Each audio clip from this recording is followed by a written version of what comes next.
সম্মানিত বন্ধুগণ, আসসালামু আলাইকুম।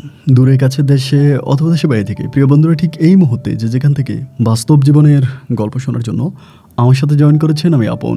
আর যে আপন জীবনের গল্পের 1032তম পর্বে আপনাকে বরাবরের মতো স্বাগতম জানাচ্ছি। বন্ধুগণ, আজ আমি আপনাকে শোনাবো বন্দনগরী চট্টগ্রামের ভাই প্রবাসী এরশাদ হোসেনের জীবনের কলিজা কাঁপানো চরম কষ্টকর এক বাস্তব জীবন কাহিনী। বন্ধুগণ, আজকের গল্পের টাইটেল ব্যবসা বাঁচাতে কফিলের হাতে তুলে দেয় নিজের সুন্দরী বউকে।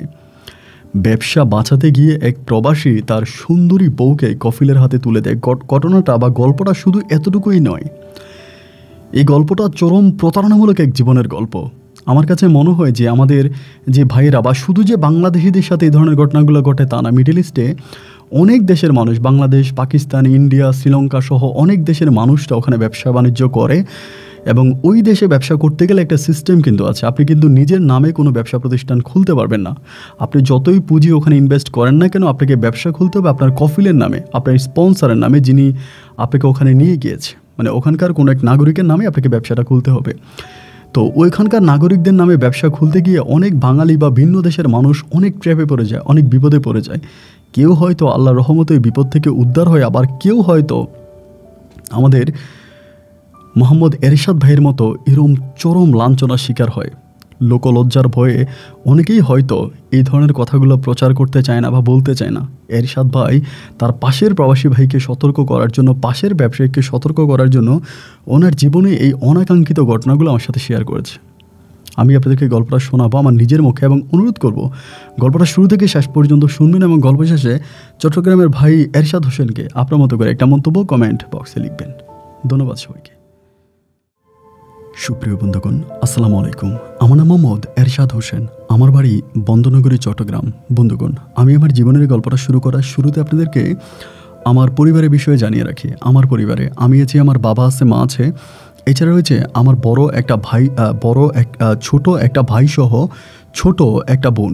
আমরা টোটাল 2 ভাই 1 বোন। আমাদের পরিবারটা চট্টগ্রাম শহর থেকে অনেক দূরে কোনো এক ছোট্ট গ্রামের এক নিম্ন মধ্যবিত্ত পরিবার। আমার বাবা পেশায় একজন ব্যবসায়ী না, আমার বাবা তেমন কোনো বড় ব্যবসায়ী না। আমাদের বাড়িতেই, আমাদের গ্রামের পাশেই হচ্ছে একটা হাই স্কুল আছে এবং হাই স্কুলের পাশে আমার বাবা একটা মুদি দোকান দিয়েছে। মুদি দোকান সহ হাই স্কুলের টিফিনের বাচ্চারা খাওয়ার জন্য অনেক ধরনের ব্রেড বা অনেক ধরনের লাঞ্চ খাবার আমার বাবা বিক্রি করতো। এই দিয়ে আমাদের পরিবারটা চলতো। ছোটোবেলা থেকে আমি প্রচুর পরিমাণের আদর আর ভালোবাসার মাঝে আমার শৈশবের দিনগুলো কাটাই এবং শিক্ষা জীবনটাও আমার অনেক আনন্দেরই কাটে। কারণ আমি যেখানে পড়াশোনা করতাম, যে স্কুলে পড়াশোনা করতাম, সেই স্কুলের সামনেই আমার বাবার ওই দোকানটা ছিল, যার জন্য স্কুলের শিক্ষক শিক্ষিকা থেকে শুরু করে ছাত্রছাত্রী সবাই আমাকে অনেক ভালোবাসত।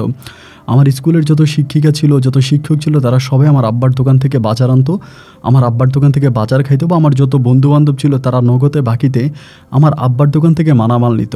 আমার আব্বার ওই দোকানের পরিচয় দিয়ে আমি আমার স্কুলে খুব নাম করে একজন ব্যক্তি হয়ে যাই। আমার পড়াশোনার প্রতি খুব মনোযোগ না থাকলেও আমি মিডল ক্লাসের একজন স্টুডেন্ট ছিলাম। পড়াশোনায় আমি যেমনই ছিলাম, কিন্তু স্পোর্টসে মানে খেলায় আমি খুব ভালো ছিলাম। আমি অনেক ভালো খেলাধুলায়, যখনই আপনার বার্ষিক ক্রীড়া প্রতিযোগিতা হতো ওখানে আমি সবসময় পুরস্কার পেতাম এবং অনেক ভালো আমি প্রাইজ পেতাম। এই নিয়ে খেলোয়াড় হিসাবে আমি আমার এলাকাতে খুব পরিচিত। একদিন একটা পর্যায়ে আমি আমাদের জেলা লেভেলে ফুটবল খেলার মধ্যেও টিকি। দুর্ভাগ্যবশত আমার পায়ে আঘাত খাওয়ার পরে আমার এই শিক্ষা জীবনটা, মানে আমার ওই স্পোর্টসটা বন্ধ হয়ে যায়। এভাবে আমার দিন আর রাতগুলো কাটতেছিল। অনেক দূর পর্যন্ত পড়াশোনা করার আমার সুযোগ হয়নি, আমি অনেক দূর পর্যন্ত পড়াশোনা করতে পারিনি।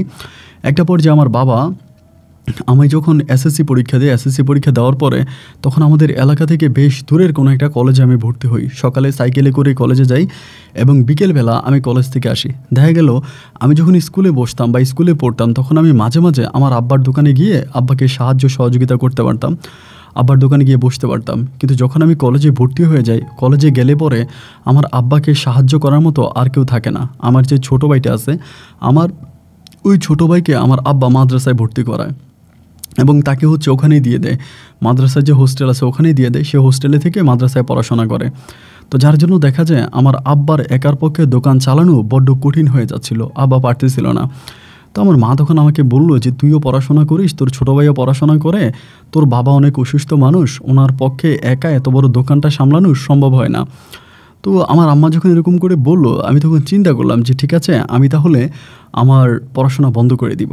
আমি আসলে পড়াশোনা এমনিও খুব ভালো ছিলাম না। আমি সি গ্রেডে এসএসসি পাস করি, অনেক বাজে রেজাল্টে আমি এসএসসি পাস করি, এবং এসএসসি পাস করার পরে আমি যে কলেজে ভর্তি হয়েছি ওই কলেজে পড়াশোনা করেও যে আমি জীবনে অনেক বড় কিছু করতে পারবো তেমন কিন্তু না। এই জন্য চিন্তা করলাম ছোটো ভাই আর ছোটো বোনটা পড়াশোনা করুক, সাথে আমার আব্বু একটু রেস্টে চলে যাক, আমি তাইলে হচ্ছে আমার শিক্ষা জীবনের আমি অবসান ঘটাই। এবং কলেজ জীবনে ইন্টারমিডিয়েটে পড়া অবস্থায় আমি তখন আমার পড়াশোনা বন্ধ করে দিই, এবং পড়াশোনা বন্ধ করে দিয়ে পরে আমি আব্বার ওই মুদি দোকানটা চালাচ্ছিলাম, আব্বার মুদি দোকানটা দেখতেছিলাম। তো আব্বার মুদি দোকান দেখতেছিলাম, এরকম করে আমি তখন খুব ভালো দোকানদারি করি, একেবারে সকাল থেকে বিকাল পর্যন্ত, রাত পর্যন্ত আমি দোকানদারি করি, বিভিন্ন ধরনের মালামাল বিক্রি করি, এবং ওই স্কুলের আশেপাশে অনেক বাড়িঘর আছে সেখানে আমি বাজার দিই। তো এমন করে সময়গুলো কাটতে কাটতে একটা পর্যায়ে আমি খুব খেয়াল করে দেখলাম যে আমার দোকানে অনেক মেয়েরা আসে, মানে যেহেতু এটা একটা হাই স্কুল, ওখানে মেয়েরা পড়াশোনা করে, তো অনেক মেয়েরা আসে, এসে আমাকে বলে যে এমদাদ ভাইয়া লিপস্টিক আছে, চুড়ি আছে, টিপ আছে, তারপরে ওই যে বিভিন্ন ধরনের মেয়েদের প্রসাধনী যে আছে এগুলো আমার কাছে চায়।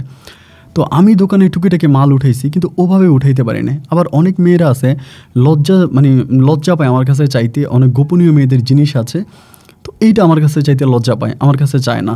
তো একটা পর্যায়ে আমি চিন্তা করলাম, যেহেতু আমি ব্যবসা করতে আসি, একটা দোকান যেহেতু আমি চালাচ্ছি, আমি পরিকল্পনা করলাম যে আমার দোকানের পাশে আমি আরেকটা দোকান দিব, এবং ওই দোকানটা সম্পূর্ণ মেয়েদের কসমেটিক উঠাবো, যে মেয়েদের বিভিন্ন প্রোডাক্ট বা মেয়েদের বিভিন্ন মালামাল উঠাবো, এবং প্রয়োজনে আমি ওখানে একটা মেয়ে রেখে দিব, ওই মেয়ে দেখাশোনা করবে।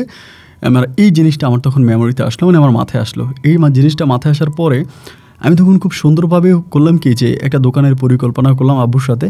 তো আব্বু আমাকে বলো, কসমেটিকের দোকান দিবি, এবং এরকম মেয়ে কোথায় পাবি যে মেয়েটা সকাল থেকে বিকাল পর্যন্ত তোর দোকানে বসবে। আমি বলি, আব্বা কসমেটিক তো আর রাতের বেলায় চলবে না, হয়তো সকাল থেকে বিকাল পর্যন্ত বা সন্ধ্যা পর্যন্ত, এরপরে আবার বন্ধ করে দিব। যাই হোক, আমার আব্বু তখন আমাকে অনুমতি দিল যে ঠিক আছে, তুই যদি করতে চাস তাহলে ভালো কর। আমি তখন আস্তে আস্তে চিন্তা করলাম যে দোকানটা আমি পরিচালনা করি, এবং আমি দোকানটা খুলে কিছু কসমেটিকের মালামাল আনলাম। তো দেখা যায় এই দোকানে ওই দোকানে, দুই দোকানে ঘোরাফেরা করি, আমি আসলে ওভাবে চালাইতে পারি না, মানে ওভাবে চলতেছে না। তো এমন করতে করতে আমাদের মানে এই স্কুলেরই একটা মেয়ে সাদিয়া, ও হচ্ছে ক্লাস 10-এ পড়ে। তো মেয়েটা অনেক ভালো, আমার দোকানে বেশিরভাগ সময় আসতো, আমার সাথে খুব ভালো একটা সম্পর্ক। তো সাদিয়া একদিন আমারে বলতেছে, আমি সাদিয়ারে বললাম আর কি, যে সাদিয়া, আমি তো একটা মেয়ে দোকানদার খুঁজতেছি যে আমার এই দোকানে বসার জন্য, তো যদি এরকম কোনো মেয়ে পাইতাম তাহলে আমার দোকানে বসাইতাম, বা আমার দোকানটা আমি চালানোর জন্য আর এরকম কোনো মেয়ে আছে কিনা তোমার কাছে বা তোমার পরিচিত। পরে আমাকে বলে, ভাই আমার মামাতো বোন আছে, আমার মামা বাড়িতে আমার মামাতো বোন আছে, আমার মামাতো বোনও এসএসসি পরীক্ষা দিয়েছে, এবং এসএসসি পরীক্ষা দেওয়ার পরে একটা টেইলারের দোকানে টেইলারি কাজ শিখেছে। টেইলারি কাজ শেখার পরে টেইলারি কাজ করতো, কিন্তু দোকানদারটা ভালো ছিল না, খারাপ ছিল। একটা পর্যায়ে আমার মামাতো বোনের দিকে খারাপভাবে তাকায়, এবং ও ওই দোকান থেকে চলে আসে। এরপরে বাড়িতেই আছে, মাঝে মাঝে ও টেইলার আছে, মানে মেশিন আছে, তো এদিক সেদিক থেকে মাঝে মাঝে কাপড় চোপড় আসে মেয়েদের, ওইগুলো ও সেলায়। তো আমাকেও বলেছিল যে এরকম যদি মাস্টিয়া কোনো কাজ পায় তাহলে ও চলে যাবে। তো আমার মামার অবস্থাটা ভালো না, আমার মামা নিম্নবিত্ত পরিবারের একজন মানুষ, কিন্তু আমার মামাতো বোনটা অনেক সুন্দরী, মানে অনেক সুন্দর। আমি তখন চিন্তা করলাম যে কসমেটিক দোকান চালানোর জন্য তো অবশ্যই সুন্দরী মেয়ে দরকার, যার চেহারা চুরুত দেখতে ভালো। তো আমি বললাম যে তোমার মামাতো বোন যদি সুন্দর হয় তাহলে তো আমার জন্য ভালোই হয়, আমি তো এরকম একজন মেয়ে চাচ্ছিলাম আমার দোকানে বসানোর জন্য। তা বলে, ভাইয়া আপনি যদি বলেন তাহলে আমি কালকে নিয়ে আসবো। তাই আমি বললাম, ঠিক আছে সাদিয়া, তাহলে তুমি কালকে তো আমার মামাতো বোনকে নিয়ে আইসো। তো এর পরের দিনে ও তখন করলো কি, মানে স্কুলে আসার সময় একটা মেয়েকে সাথে করে নিয়ে আসলো, এবং মেয়েটা দেখতে পাই এতটাই সুন্দর ছিল, আমি অবাক হয়ে গেলাম এর দিকে তাকাচ্ছি, এত সুন্দর একটা মেয়ে। এই মেয়েটা যদি ঢাকা শহরে বা কোনো শিল্পপতির পরিবারে জন্মাইতো বা ভালো কোনো পরিবারে জন্মাইতো, আমার মনে হয় এই মেয়েকে বিয়ে করার জন্য মানুষ পাগল হয়ে যেত, লাইন লেগে যেত। এত সুন্দর একটা মেয়ে, আমি দেখার পর অবাক দৃষ্টিতে ওর দিকে তাকায় আছি। তখন ওই মেয়েটা, মানে সাদিয়া, আমাকে বলতেছে, ভাই এটা আমার মামতো বোন, নাম হচ্ছে সাইমা আপু, আমার বড়। তো আপনি যদি বলেন আপু আপনার দোকানে বসবে। তো আমি বললাম যে তুমি যে আমার দোকানে বসবা, তো আমার বাড়িতে তো তুমি থাকতে পারবা না, তুমি কই থাকবা? তো সাদিয়া তখন বললো, ভাইয়া সমস্যা নাই, আমার মামাতো বোন আমাদের বাড়িতেই থাকবে, সকালবেলা আমার সাথে আসবে, আসার পর আপনার দোকান খুলবে, দোকান চালাবে, এবং বিকেলে আমি যখন স্কুল অফ করে চলে যাব তা ও আমার সাথে চলে যাবে। আমি তখন বললাম যে না, হয়তো মাগরিব বা মাগরিবের পর পর্যন্ত কিন্তু আমার দোকান চালাইতে হবে। তো আমাকে বলো, ভাইয়া ঠিক আছে, যখনই আপনি ওরে মানে ছুটি দিয়ে দিবেন তখনই প্রয়োজনে আমি বা আমার আব্বু বা আমার ভাইয়া আইসা ওরে এখান থেকে নিয়ে যাবে সাথে করে, কোনো সমস্যা নেই, আপনি ওরা আপনার দোকানে রেখে। আমি তখন চিন্তা করলাম যে সব কিছু তো ঠিকই আছে, মেয়েটাও দেখতে শুনতে ভালো, উঁচে লম্বায় বা চেহারার সব দিক থেকে মেয়েটা পারফেক্ট, ঠিক আছে। তো এরকম একটা মেয়ে তো আমি খুঁজতেছিলাম, বা এরকম একটা মেয়ে হইলে তো আমার চলে। দেন আমি তখন ভাবলাম যে ঠিক আছে, এই মেয়েটাকে আমি নিয়ে নিব, আমার কাজের জন্য এই মেয়েটাকে আমি নিয়ে নিব। এই আলোচনা করে আমি তখন সাদিয়ার সাথে একটা বেতন নির্ধারণ করলাম যে আমি এত টাকা বেতন দিব। একটা বেতন নির্ধারণ হওয়ার পরে আমি বললাম যে ঠিক আছে, আজকে থেকে নাইলে কাজে লেগে যাও। তো ও বলে ঠিক আছে। তা তখনই সাইমা হচ্ছে আমার দোকানে ওই দিন থেকে কাজে লেগে গেল। তো মেয়েটা ভাই এতটাই ভালো ছিল, মানে ওর গোছানি গাছানি থেকে শুরু করে আমার দোকান দেখাশোনা করা বা দোকানটাকে একদম নিজের মতো করে ও চালাইতে শুরু করছে। একটা পর্যায়ে এরকম হয়েছে যে আমার আব্বা অনেক বছর ধরে, প্রায় 30 বছরেরও বেশি সময় ধরে যে দোকান আমার আব্বা চালাচ্ছে, আমার আব্বার ওই দোকানে এত পরিমাণের সেল হয় না, ওর কসমেটিক দোকানটাতে যে পরিমাণের সেল হয় আপনি শুনলে অবাক হয়ে যাবেন। শুধুমাত্র যে আমার স্কুলের মেয়েরাই, আমাদের স্কুলের মেয়েরাই যে শুধু আমার দোকানে আসে কসমেটিকের মাল কেনার জন্য তা নয়, দূর দূরান্ত থেকে অন্য স্কুল থেকে অনেক মেয়েরাই এখানে আসতো। ও আমার সাথে মাল কেনার জন্য শহরে যাইতো, চট্টগ্রাম শহরে যাইতো সাইমা। তো যাওয়ার পরে ও তখন খুবই মেয়েরা পছন্দ করে এরকম জিনিস, তো দেখতে সুন্দর ছিল। ধরেন ওর পছন্দও ছিল খুবই অ্যাট্রাকশন, মানে একদম ভালো লাগার মতো পছন্দ ছিল। ও তখন ওর পছন্দে বিভিন্ন ধরনের মালামাল কিনে নিয়ে আসতো, এবং দেখা যেত যে আলহামদুলিল্লাহ আমার মালগুলো এতভাবে চলতেছে বলার মতো না, এবং কাস্টমার হুমড়ি খেয়ে পড়তেছে। মেয়েরা, আমি দেখা যায় রাত 9টা পর্যন্ত দোকান চালাই, মানে আমার দোকান বন্ধ করে দিয়ে আমি সাইমাকে হেল্প করি, মানে সাইমার কাছে হেল্প করি। রাত 9টা 10টা পর্যন্ত মেয়েদের টাল লেগে থাকে আমার দোকানে। আয়, ইনকাম এবং উন্নতি অনেকটাই ভালো হচ্ছে। এরকম করে আমার সময়গুলো কাটতেছে।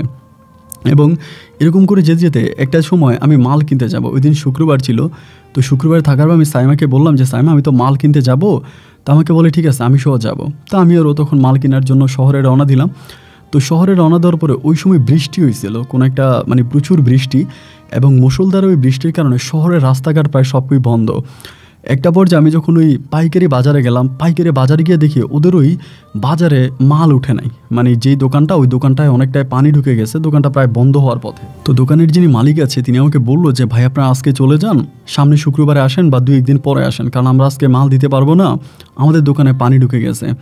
তো তখন ঘড়ির সময় প্রায় আপনার 12টা থেকে 12:30টার মতো বাজে। আমি তখন সাইমাকে বললাম যে সাইমা, কী করা যায়, এখন তো আর এখান থেকে মাল নিতে পারবো না। বলে তাহলে চলেন আজকে জায়গা।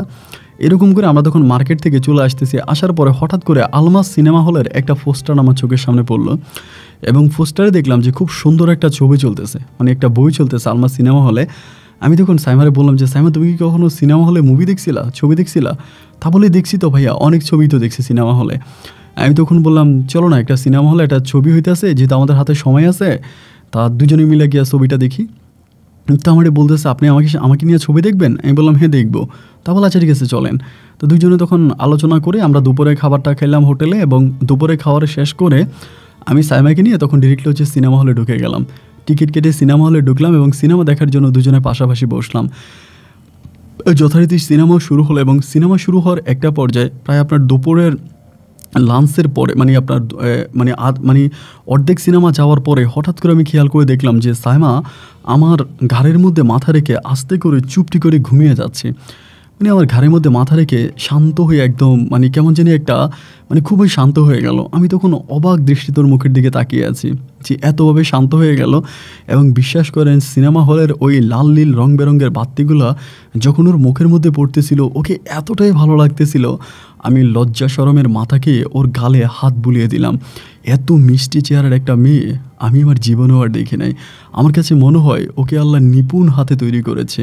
দেখতে শুনতে এত মায়া ওর চোখে, ওর মুখে যেন মায়ায় ভরা টুইটুম্বুর।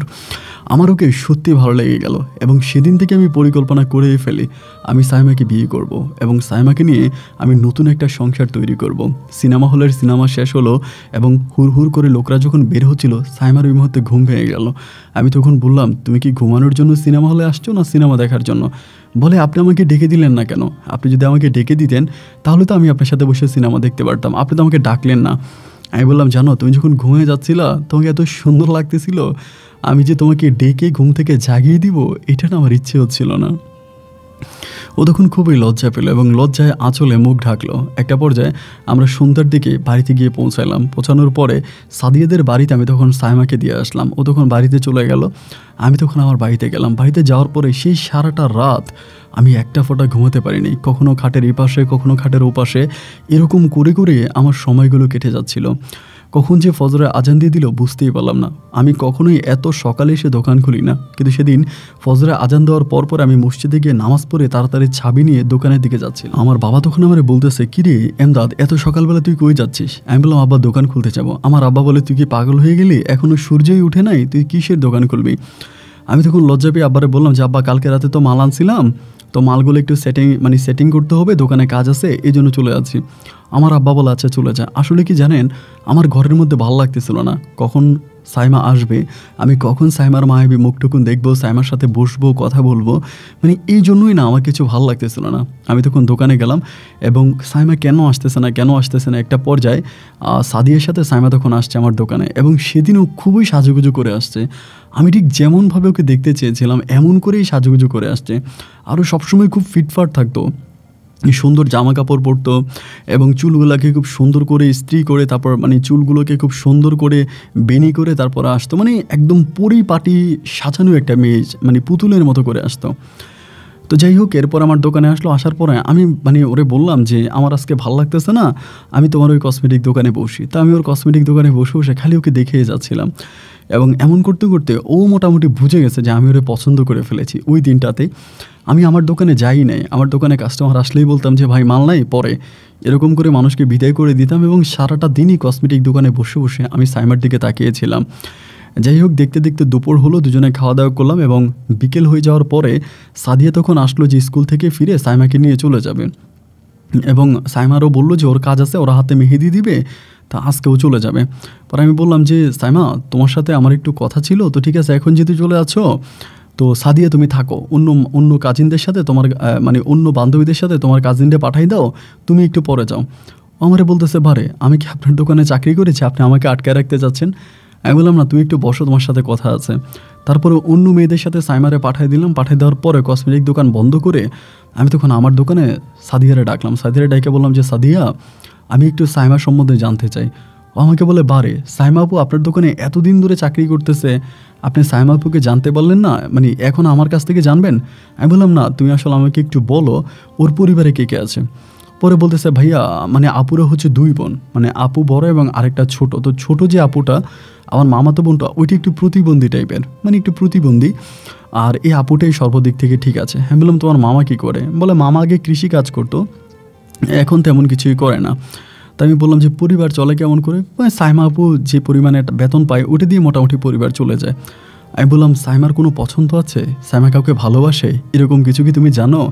সাদিয়া তখন মিষ্টি হেসে আমাকে বলতেছে যে, না আসলে এরকম কোনো কিছু আমি জানি না। আর সাইমা আপু হচ্ছে কি একটু অন্যরকম, খুব লাজুক প্রকৃতির একটা মেয়ে, ওর বুক ফাটবে তো মুখ ফাটবে না, এরকম একটা বিষয়। আর কখনো কারো কাছে কোনো বিষয় শেয়ার করে না। আর আমি যতটুকু আপুর সাথে যতদিন ধরে ছিলাম, মানে আমি শিওর যে আমার আপুর লাইফে কোনো রিলেশন নাই, আপু কাউকে ভালোবাসা নাই, এবং এই ভালোবাসাবাসির বিষয়গুলো না আমার আপু খুব ক্লিয়ার বুঝেও না। তা আমি বললাম যে, তোমার একটা কথা বলি, যদি তুমি কাউরে না বলো। তা বলে, না না না বলবো না, সমস্যা নেই বলেন। আমি বললাম, তুমি কি সাইমার কাছে একটা কথা বলতে পারবা? আমাকে বলে, কি? আমি সাইমাকে পছন্দ করি, আমি ওকে বিয়ে করতে চাই।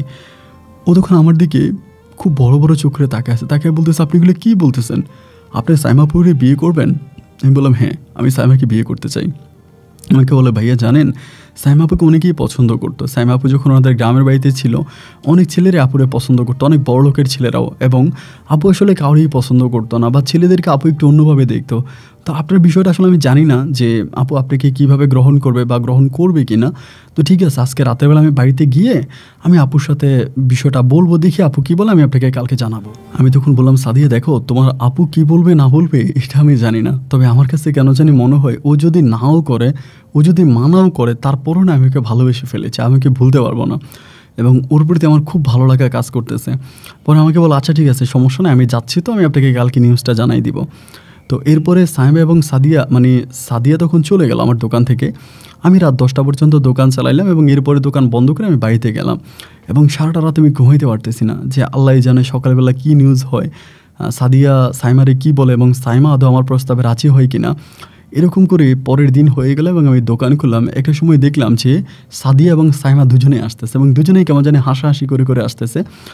একটা পর্যায়ে সাদিয়া তখন স্কুলের দিকে চলে গেল, সাইমা তখন আমার দোকানে আসলো।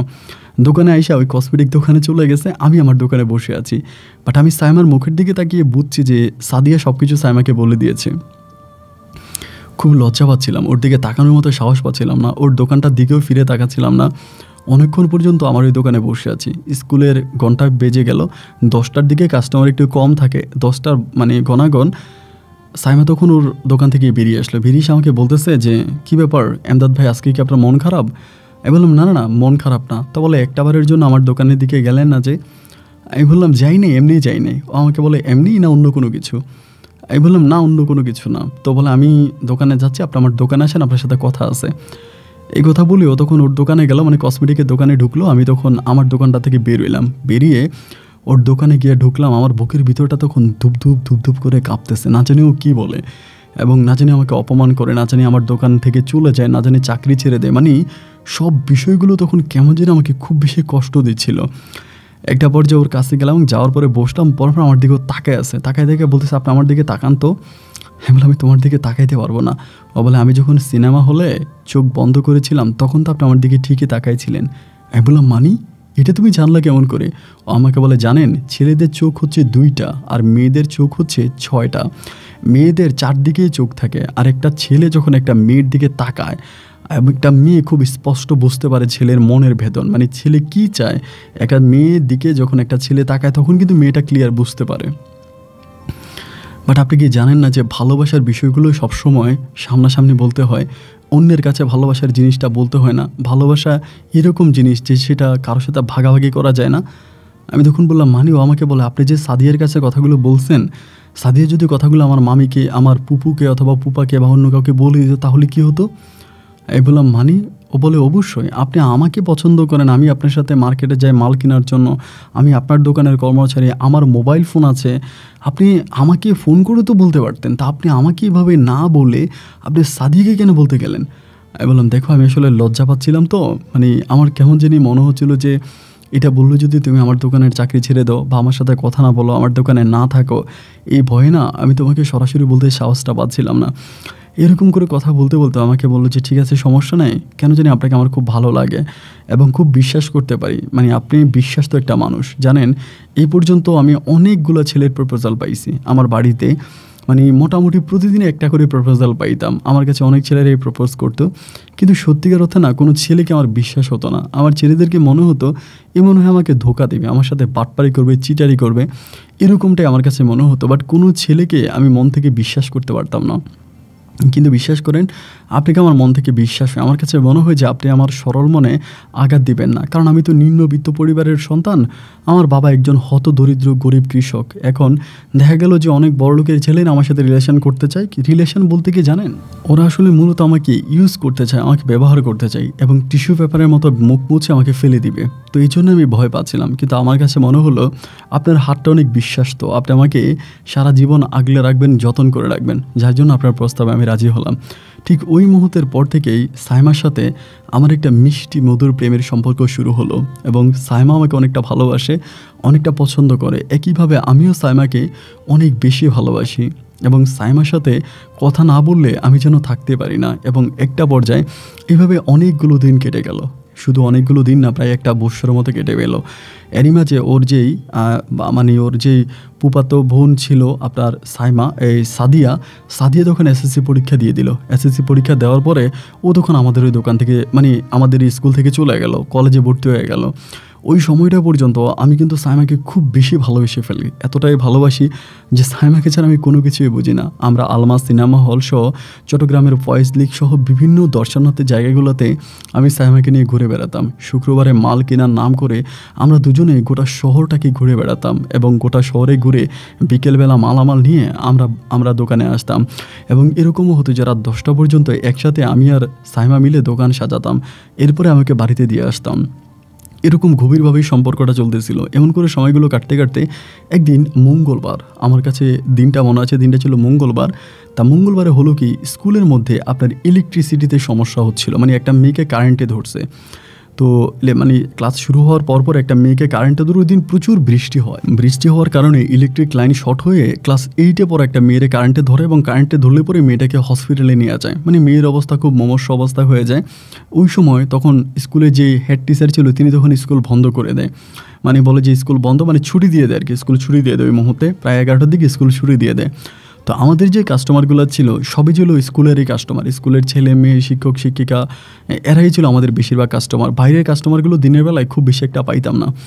এবং স্কুল বন্ধ থাকলে বা স্কুল যদি ছুটি হয়ে যায় তাহলে এই জায়গাটা একেবারে শুনশান নীরবতা হয়ে যায়, মানে আশেপাশে কোনো মানুষ টানুষ থাকে না। তো সেই মুহূর্তে হলো কি জানেন, দুপুরবেলা ঝুমুর ঝুমুর বৃষ্টি পড়তেছিল, মানে ঝুমঝুম বৃষ্টি পড়তেছে এবং এমন বৃষ্টি পড়তেছে আবার দেখা গেলো চারদিকটা একদম অন্ধকারে ঢেকে গেছে, মানে মোটামুটি চারিদিকটা অন্ধকার হয়ে গেছে এবং ঝুমুর ঝুমুর বৃষ্টি পড়তেছে। আমার কাছে কেমন জানি আমার মনটা খুশিতে বাঘ করতেছে, কোনো কিছু ভাল লাগতেছে না। একটা পর্যায়ে আমি তখন হঠাৎ করে আমার দোকানটা বন্ধ করে দিলাম। আমার দোকানের শাটার যখন ফেলতেছি, শাটারের শব্দ শুনেই সাইমা তখন বেরিয়ে আসছে ওর দোকান থেকে, আইসা বলতেছে, মা কী ব্যাপার, দোকান বন্ধ করে দিচ্ছ কেন? আমি বললাম, ভাল লাগে না, আজকে দোকান চালাবো না। এ বলে দোকান বন্ধ করে দিয়েছি। ও তখন বলে, তাহলে কি কসমেটিকের দোকানও বন্ধ করে দিবা? তুমি যদি কসমেটিকের দোকান বন্ধ করে দাও তাহলে আমি এখন কোথায় যাব? চারদিকে এরকম বৃষ্টি পড়তেছে, আমার যাওয়ার তো কোনো রাস্তা থাকবে না। আমি বললাম, ধুরো বোকা, কী বললাম আমি কসমেটিকের দোকান বন্ধ করে দিব? আমি তো কসমেটিকের দোকানে ঢুকবো, এটা বলে আমি তখন কসমেটিকের দোকানে ঢুকছি। ঢোকার পরেই আমি ওর সাথে একটু একটু করে দুষ্টুমি করতেছি, যেহেতু আজকে অনেক বছর ধরে আমরা দুজনেই প্রেম ভালোবাসার সম্পর্কে জড়িত আছি। এই জন্য দেখা গেল আমি ওর সাথে দুষ্টুমি করতেছি, ওর গায়ে হাত দিতেছি, এই করতেছি ওই করতেছি। ও তখন আমাকে বলতেছে যে, দেখো এখন যদি হঠাৎ করে কেউ চলে আসে তাহলে সমস্যা হয়ে যাবে, তুমি বেরিয়ে যাও, কারণ চারদিকে একদম অন্ধকার, মানে এবং বৃষ্টি পড়তেছে। এই মুহূর্তটাতে তুমি আমার দোকানে এসে এরকম খুনসুটি করলে অনেকে আসলে এটাকে খারাপভাবে নিবে। আমি বললাম, ধুরো, আমি তো তোমাকে বিয়েই করবো, তুমি তো আমার বই হয়ে রইছো, আমার কোনো সমস্যা নাই। ও তখন বলে, তাহলে একটা কাজ করো, দোকানের শাটারটা ফালাই দাও, কারণ এটা একটা মেইন রোড, দেখা যায় কেউ না কেউ এই দিক দিয়ে সামনে দিয়ে যাবে, যাওয়ার সময় দেখবে এবং দেখলে পরে একটা সমস্যা করে ফেলবে, তুমি দোকানের শাটারটা ফালাই দাও। ও যখন আমাকে এটা বললো, এটা বলার পরে আমি তখন দোকানের শাটারটা টান দিয়ে দিলাম। তো দোকানের শাটারটা টান দেওয়ার পরে তেমন কিছুই করি না, জাস্ট ওর হাতটা ধরে ওর দিকে তাকায় আছে। ঠিক ওই মুহূর্তে হঠাৎ করে বাইরে থেকে আমার দোকানের শাটারের সামনে কে জানি পিটাপিটি করতেছে, মানে জোরে জোরে ধাক্কাইতে আছে। ধাক্কাধাক্কির একটা পর্যায়ে আমি তখন শাটারটা খুললাম এবং খোলার পরেই দেখলাম ওই এলাকার স্কুলের হচ্ছে সভাপতির ছেলে সহ আরও 8-10 জন ইয়াং বয়সী পোলাপাইন এখানে। মানে আমি বুঝতে পারলাম যে ওরা আসলে আমাদেরকে টার্গেটে রাখছে। মানে এর আগেও মাঝে মাঝে আমি আমার দোকান বন্ধ করে ওর দোকানে আসতাম, ওর সাথে দুষ্টমি করতাম।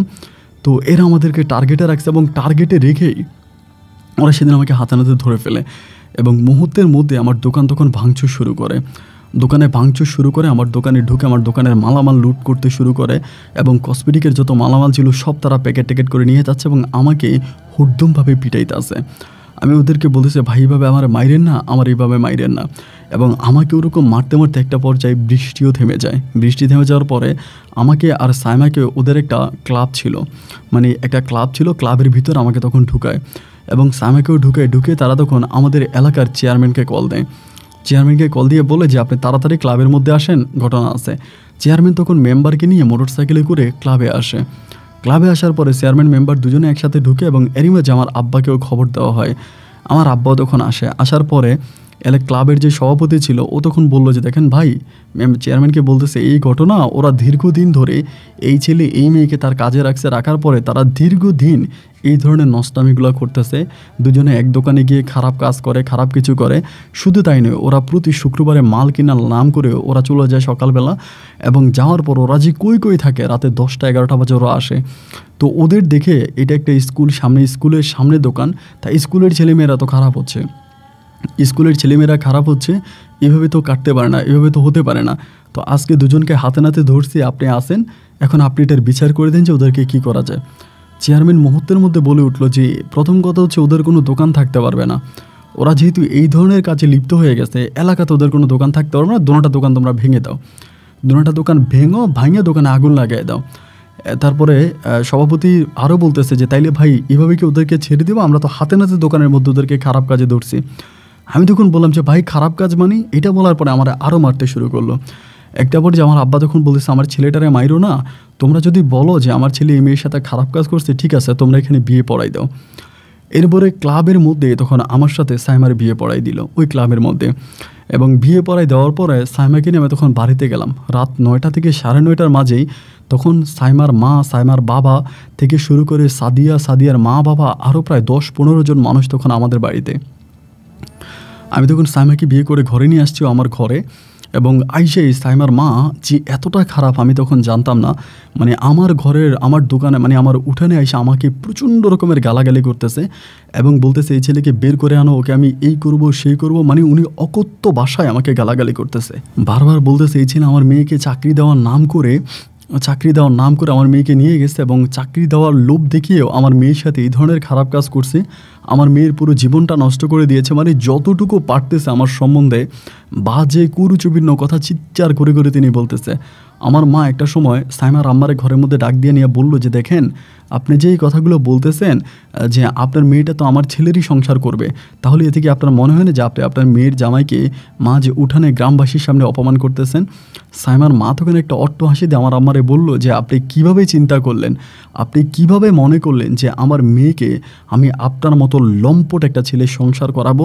আমি তো আমার মেয়েকে আপনার ছেলের সংসার করাবো না, এবং আপনার ছেলে একটা চরিত্রহীনা, সে চাকরির প্রলোভন দেখিয়ে আমার মেয়ের সতীত্ব নষ্ট করতে গেছে এবং সেখানে তাকে লোকজনে ধরছে। আমি চাই না আমার মেয়ে আপনার ছেলে সংসার করুক। আমার আম্মা তখন বলতেছে বেআইন আপনি এগুলো কী বলেন, অলরেডি বিয়ে হয়ে গেছে, কাবিন হয়ে গেছে, এখন তো আপনি চাইলে আপনার মেয়েকে নিয়ে যেতে পারেন না। একটা সময় আমি দেখলাম যে ঝামেলা খুব তুঙ্গে পৌঁছে যাচ্ছে। আমি তখন সাদিয়ারে ইশারা দিলাম, সাদিয়ারে ডাক দিলাম, সাদিয়ারে ডাক দিয়ে বললাম সাদিয়া এগুলো কী হচ্ছে?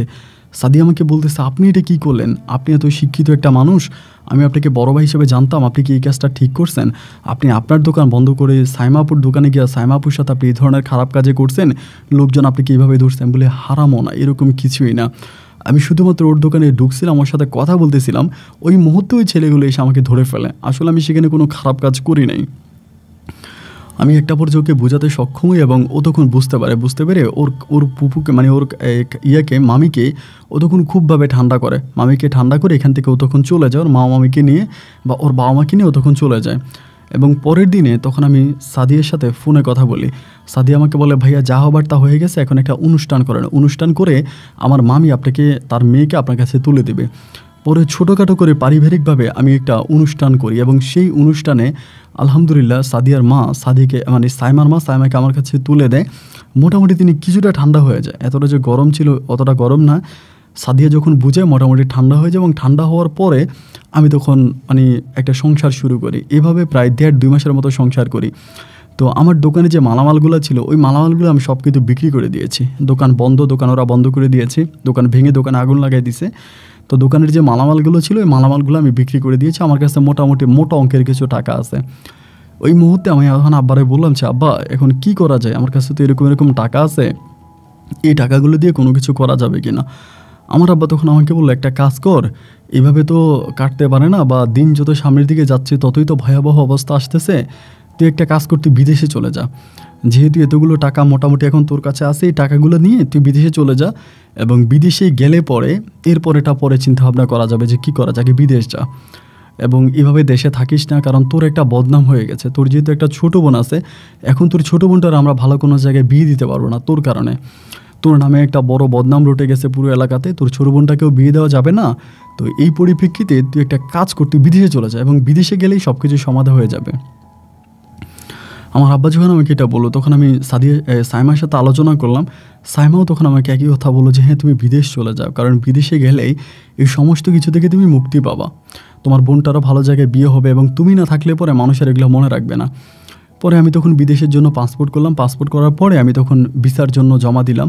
তো আমাদের এলাকারই এক ট্রাভেল এজেন্সি আছে, উনি আবার বিদেশে লোকটোক পাঠানোর নিজের আবার এজেন্সি আছে, চট্টগ্রাম শহরে ওনার এজেন্সি আছে। ওনার সাথে কথাবার্তা বলার পরে উনি আমাকে বলেছে কুয়েতের একটা ভালো ভিসা উনি পাইছে, মানে কুয়েতের একটা ভালো ভিসা পাইছে এবং চাকরিটা অনেক ভালো, ড্রাইভিং চাকরি।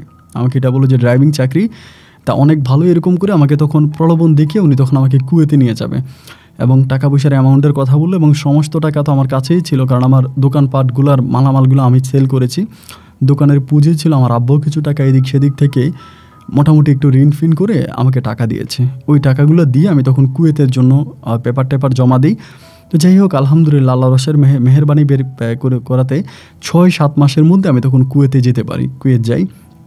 এবং কুয়েত গেলে পরে আমাকে উনি যেই কথা বলেছিল যে আমার ড্রাইভিং চাকরি বা এটা, কিন্তু আমি কুয়েত যাওয়ার পরে এরকম কোনো কিছুই দেখলাম না, কোনো ড্রাইভিং চাকরিও না। আমি দেখলাম যে একটা বাড়ির কেয়ারটেকারের চাকরি আমাকে দিয়েছে। তো কেয়ারটেকারের চাকরি দিলেও মোটামুটি ভালো, এখানে ভালো টাকায় বেতন পাইতাম। ধরেন বাড়িটা ছিল একটা কুয়েতির, মানে ও ও ওই দেশে থাকতো না, ও বিভিন্ন দেশে দেশে ঘুরতো। তা আমি ওর বাড়িটা পাহারা দিতাম। বাড়িতে বিভিন্ন ধরনের গাছ টাছ ছিল, গাছে টাছে পানি টানি দিতাম, গাছের সেবা যত্ন করতাম। এবং কুয়েতি খুব স্মার্ট ছিল, হ্যান্ডসাম ছিল, বাইরে বাইরে ঘুরতো এবং ইউরোপ আমেরিকাতে বিভিন্ন দেশেও ঘুরে বেড়াতো। ওর এরকমই জীবন, কী করে সেটা আমি জানি না, কিন্তু বিভিন্ন দেশে ঘুরে বেড়ায়। তা ওর ঘর বাড়ি এগুলো আমি দেখাশোনা করতেছি, এইভাবে আমার সময়গুলো কাটতেছে। ফোনের মাধ্যমে সাইমার সাথে কথা হতো, সাইমাও আমাকে বলতো যে আমাকে ভালোবাসে, এবং ওর জন্য আমার খুবই খারাপ লাগতো আর কি। দুজনে এত প্রেম এত ভালোবাসা করে বিয়ে করছি, মানে একজন তো আরেকজনকে ছাড়া কোনোভাবেই থাকতে পারি না। এক পৃথিবী কষ্ট নিয়ে আমাকে তখন কুয়েতের মাটিতে সময়গুলো কাটাতে হয়। এইভাবে দীর্ঘ প্রায় আমি 1.5 বছর মতো কুয়েতে থাকি, এবং 1.5 বছর পরে আমি চিন্তা করতেছি কোনোভাবে কোনো কিছু করা যায় কি না, কোনোভাবেই কোনো কিছু করা যায় কি না। আর ওরকমভাবে টাকা পয়সাও কিন্তু পাইতাম না, মানে খুব যে টাকা পয়সা ইনকাম করতে পারতাম তাও না, মানে টাকা পয়সাও ভালো ছিল না। তো 1.5 বছর পরে এরই মাঝে আমি বাড়িতে খুব বেশি টাকা দিতে পারতাম না, মানে অল্প টাকা বেতনে চাকরি করতাম, তো নিজের খরচ বরচ হয়ে যাওয়ার পরে আমি বাড়িতে টাকা দিতে পারতাম না। এভাবে 1.5 বছর পরে মরার উপরে খাড়া উঠে যায়। মানে 1.5 বছর পরে হঠাৎ করে সাদিয়ার আম্মা আবার আগের মতো, মানে সাইমার আম্মা আবার আগের মতো গরম হয়ে যায়। আগের মতো গরম হয়ে যায়, সাইমাকে আমার সংসার করাবে না, সাইমাকে আমার সংসার থেকে নিয়ে যাবে, আমার সংসারে উনি ওনার মেয়েকে রাখবে না, উনি আমার সংসার থেকে নিয়ে যাবে। পরে খবর পাইলাম যে উনি এক বড়লোকের, মানে এক বড়লোক ছেলে পাইছে, কারণ সাইমা তো দেখতে অনেক সুন্দর ছিল। তো সাইমা যখন ওর বাড়িতে বেড়াইতে গেছে, মানে ওদের বাড়িতে বেড়াইতে গেছে, বেড়াইতে যাওয়ার পরে এক ছেলে, মানে এক ওদের এলাকারই মোটামুটি এক বড়লোক আছে, ওর আবার বউ মারা গেছে। তো ওই ছেলেটা সাইমাকে দেখছে, ওই ছেলের আবার অগাধ টাকা পয়সা সয় সম্পত্তি, আবার ছেলে রাজনীতি করতো, মোটামুটি রাজনীতি লেভেলে অনেক বড় একজন নেতা। তা ওই ছেলের নজরে তখন সাইমা পড়ে যায়। সাইমা যখন ওই ছেলের নজরে পড়ে এবং সাইমার মাকে তখন ওই ছেলে ধরে। সাইমার মা তো প্রথম থেকে সাইমাকে আমার কাছে বিয়ে দেওয়ার জন্য রাজি ছিল না, এবং উনি বিয়ের পরও সাইমাকে আমার কাছ থেকে নিয়ে যেতে চেয়েছিল। তো এখন যখন ওই ছেলে সাইমার মায়ের পক্ষে আসে বা সাইমার মাকে বলে যে আপনার মেয়েকে আমি বিয়ে করতে চাই এবং আপনার মেয়েকে আমি আমার ঘরে বউ বানাতে চাই, এবং ওনাকে আরও কিছু লোভ দেখায়, সাইমার মাকে আরও লোভ দেখায়, এবং লোক দেখানোর পরে উনি আগে যেরকমভাবে ভয়ানক ছিল উনি সেম আবারও আগের মতোই ভয়ানক রূপ দেখাইতে শুরু করছে। প্রতিদিন আমাদের বাড়িতে আসে, জোর করে সাইমাকে নিয়ে যাবে, সাইমাকে আমাদের সংসারে রাখবে না, সাইমাকে নিয়ে যাওয়ার জন্য এটি তাবিজ তুমান করে, সাইমাকে পাগল বানায় হলে এখান থেকে নিয়ে যাবে। তো কোনোভাবেই আমি সাইমাকে আমার ঘরে রাখতে পারতেছি না। আমার মা কান্নাকাটি করে, বাবা কান্নাকাটি করে, মানে ওর মা এরকম করতো। সাইমার মা, আমার বলতে খারাপ লাগতেছে কিন্তু বাস্তবতার খাতিলে কথাগুলো আমার বলা, আমাদের উঠানে এসে ল্যাংটা হয়ে যেত, মানে কাপড় উঠিয়ে ফেলতো, কাপড় খুলে ফেলতো, এভাবে ল্যাংটা হয়ে বলতো যে আমি আমার মেয়েরে উঠে নিয়ে যাব, আমার মেয়েরে আমি রাখবো না, তোরা আমার মেয়েরে দে, তার নাইলে আমি আমার কাপড় গায়ে কাপড় দিব না, এরকম ল্যাংটা হয়ে যেত। তো আমার আব্বা আম্মা দুজনেই খুব কান্নাকাটি করতো, আমাকে ফোন দিয়ে যে তোর শাশুড়ি এরকম করতেছে, আমার তো মান সম্মান আর কিছু রইল না। তখন সবেমাত্র আমি আমার ছোটো বোনটাকে বিয়ে দিয়েছি। তো ছোটো বোনটাকে বিয়ে দিয়েছি, ছোটো ভাই তখন বাড়িতে, এই ছোটো ভাইয়ের সামনে এই জিনিসগুলো করতো, এই কাহিনীগুলো করতো। ভাই তখন এতটাই খারাপ লাগতো, এতটাই কষ্ট হতো যে কী করব, কোনো কিছু বুঝতে পারতেছিলাম না। এবং আমি যে কুয়েত থেকে একেবারে চলে আসবো সেটাও পারতেছি না, কারণ আমি যদি কুয়েত থেকে একেবারে বাড়িতে চলে যাই তাহলে তো আমার চুলায় আর আগুন জ্বলবে না। আমার পরিবারটা এমনিতেই তো আমরা খুবই হতদরিদ্র গরিব, আমাদের আসলে তেমন কিছুই নেই। এখন যদি আমি পুনরায় আবারও কুয়েত থেকে দেশে চলে যাই তাহলে তো রাস্তায় ভিক্ষা করা ছাড়া আমার কাছে আর কোনো পথ খোলা থাকবে না, আর কোনো রাস্তা খোলা থাকবে না। মানে মানসিকভাবে, শারীরিকভাবে, সর্বদিক থেকে তখন প্রচুর ডিপ্রেশনে পড়ে গেলাম এবং টেনশন করতেছি যে আল্লাহ কী করা যায়, কীভাবে এখান থেকে রক্ষা হওয়া যায় এবং কিভাবে আমি বাঁচতে পারি। সারাক্ষণ কান্নাকাটি করতেছি এবং একটা পর্যায়ে না, সাদিয়াকে আর এই পরিবারে রাখা যাবেই না। সাদিয়ার মা তখন থানাতে যাচ্ছে, পুলিশে যাচ্ছে, এবং পুলিশিভাবে মানে আমার আব্বা আমাকে হয়রানি করতেছে। এবং একটা পর্যায়ে সাইমার মা হঠাৎ করে বলল যে উনি অসুস্থ। আর ওই সময় কিন্তু আমি এই বিষয়গুলো সাদিয়াকে জানাচ্ছি, কিন্তু সাদিয়ার তখন বিয়ে হয়ে যায়, এবং বিয়ে হয়ে যাওয়ার পরে সাদিয়ার হাজব্যান্ডও ভালো ছিল না। এই জন্য সাদিয়া আমাকে কোনো হেল্প করতে পারতেছে না, ওর মানে মামাতো বোনকে নিয়ে ও আমাকে কোনো সাহায্য করতে পারতেছে না। ও আমাকে বলে ভাই আমার দ্বারা আসলে কিছু করার নাই, আমি আগে আপনাদেরকে অনেক সাহায্য করছি কিন্তু এখন আর কোনো কিছু করতে পারতেছি না, কারণ আমি আমার স্বামী আর আমার শ্বশুরবাড়ি নিয়ে নিজেই খুব ঝামেলার মধ্যে আছি। তো আপনাদের ঝামেলা আপনারাই সমাধান করেন। দেখা গেল যে আমি সাদিয়ার কাছেও আর কোনো সাহায্য সহযোগিতা পাচ্ছি না। একইভাবে সাইমা তো আমার সংসার করতে যাচ্ছে কিন্তু ওর মায়ের কারণে পারতেছে না। এক পর্যায়ে হঠাৎ করে ওর মা তখন মানে অসুস্থের অজুহাত দেখাইলো যে ওর মা অসুস্থ, মারা যাবে, লোক পাঠাইলো, মানে বমি টুমি করতেছে, খারাপ অবস্থা, এরকম লোক পাঠিয়ে সাইমাকে নিয়ে গেল। এবং সাইমাকে আমাদের বাড়িতে নিয়ে যাওয়ার পরে হঠাৎ করে তিনি সাইমাকে লুকাই ফেলে, মানে সাইমাকে কই জানি নিয়ে যায়, আমার আব্বা পরের দিন যায় আনার জন্য, আমার বউকে আনার জন্য আমার বাবাকে অপমান করে, অপদস্থ করে, মানে গায়ে হাত তুলে আমার আব্বাকে সে বাড়ি থেকে বের করে দেয়। তো আমি যদি বাংলাদেশে থাকতাম হয়তো আমি মামলা করতে পারতাম, মামলা মোকদ্দমা করে আমার বউকে আমি বের করে আনতে পারতাম। তো আমি তো এখন বাড়িতে নাই, আমি মামলা করবো বা কেমন করে? আমি তো আর কোনো কিছু করতে পারতেছি না। আমি আর সাইমার আর কোনো সন্ধান পেলাম না। তখন ভাই আমি সহ্য করতে পারতেছিলাম না যে আমি আসলে কি করব, মানে পারতেছিলাম না। বিদেশে কান্নাকাটি করতেছিলাম, প্রচণ্ড রকমের কান্নাকাটি করতেছি। এবং একটা পর্যায়ে আমি হঠাৎ জানতে পারি যে আমাকে আমার বউ ডিভোর্স করে দেয়, মানে সাইমা আমাকে ডিভোর্স লেটার পাঠায় দেয়। আমাদের বাড়িতে ডিভোর্সের লেটার চলে আসে।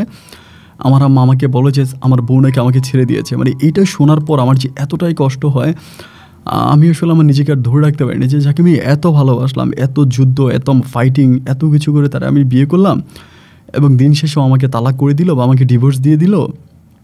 মানে আমি আর থাকতে পারতেছি না, কান্নাকাটি করতেছে আমার আম্মার কাছে। আমার আম্মা আমারে বলতেছে কান্নাকাটি করে কী হবে, ও যেহেতু তোকে ছেড়ে দিয়েছে এখন এখানে তো আর করার কিছু নেই, এখানে আমাদেরও করার কিছু নেই, তোরও করার কিছু নেই, যেহেতু তোদের মধ্যে ডিভোর্স হয়ে গেছে। তো আমি তখন কী করলাম, মানে আর না পারে আমি তখন ছুটিতে দেশে আসলাম। দেশে আসার পরে, মানে আমি যেদিন দেশে আসলাম এর মানে সপ্তাহখানিক পরে নাকি সাইমার বিয়ে। মানে আমি এক শুক্রবারে দেশে আসছি, আরেক শনিবারে সাইমার বিয়ে। মানে 7-8 দিন পরেই সাইমার বিয়ে, এবং ওই লোকের সাথে, মোটামুটি যে অনেক বড় লোক, তার সাথে সাইমার বিয়ে ঠিক হয়েছে। পারিবারিকভাবে তখন তাদের বিয়েটা ঠিক হয়ে গেছে, এবং ওখানে সাইমার বিয়ে হবে। আমি তখন দেশে আসছি গোপনে, কাউরে জানাই নাই। সাইমার আব্বা আম্মারও জানাই নাই, সাদিয়ারও জানাই নাই, সাইমারও জানাই নাই, কাউরে জানাই নাই, গোপনে আসছি। আসার পরে আমি চিন্তা করতেছি কি করা যায়, মানে কেমনি আমি ওরে পাবো। পরে আমি ওর খোঁজ খবর নিয়ে শেষ পর্যন্ত জানতে পারছি ওর দূরসম্পর্কের এক খালার বাড়িতে, সাইমার দূরসম্পর্কের এক খালার বাড়িতে সাইমাকে লুকিয়ে রাখছে। আমি ওই বাড়ির খবর পাইছি। ভাই ওই বাড়িতে সাইমা আছে কিনা দেখার জন্য, আমি জানি না কেউ বিশ্বাস করবে কিনা, আমি বোরকা পরে ভিক্ষুক সেজে আমি ওই ঘরে ঢুকছি, ওই বাড়িতে ঢুকছি। মানে বোরকা পরে ভিক্ষুক সেজে আমি হিজাব পরে ওই বাড়িতে ঢুকছি ভিক্ষা করার জন্য। তা একটা টুকরি হাতে ভিক্ষা করার জন্য ঢুকছি, পারে সাইমা নিজেই আমাকে ভিক্ষা দিছে। আমি যখন ভিক্ষা চাইলাম, মানে বোবার মতো করে ভিক্ষা চাচ্ছি, তো আইসা ও আমাকে ভিক্ষা দিয়ে গেছে। দেওয়ার পর আমি ওরে দেখছি, কিন্তু আমি কথা বলতে পারি নাই। পাশে আরও মেয়েরা ছিল, আরও অনেকেই ছিল। এবার আমি সেখান থেকে তখন এই জায়গা থেকে চলে আসি। আইসা এর পরের দিন আমি আবারও সেই বাড়িতে যাই, ওর খালার বাড়িতে যাই। ওর খালার বাড়ি থেকে কিন্তু ওকে আনে নাই, মানে ওখানে ওকে রেখে দিয়েছে। যেদিন বিয়ে হবে হয়তো এর আগের দিন নিয়ে আসবে বা এরকম কিছু একটা।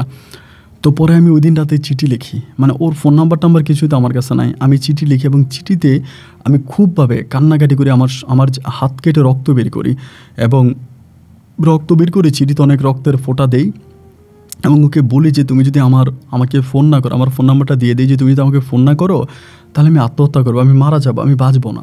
যদি আমাকে বাঁচাতে চাও তাহলে আমাকে 1 মিনিটের জন্য ফোন করো। এই কথা বলেই আমি তখন এর পরের দিন আবারও সেই বাড়িতে ভিক্ষা করতে গেলাম। আল্লাহর কি হুকুম আর কি ভাগ্য, একটা পিচ্চি মেয়ে আমাকে ভিক্ষা দিল। বাট আমি দেখলাম যে সাইমা মোবাইল টিপতেছে জানালার পাশে বসে বসে। আমি তখন জানালা দিয়ে ঢুকেই চিঠিটা, মানে কাগজটা ফালাই দিলাম।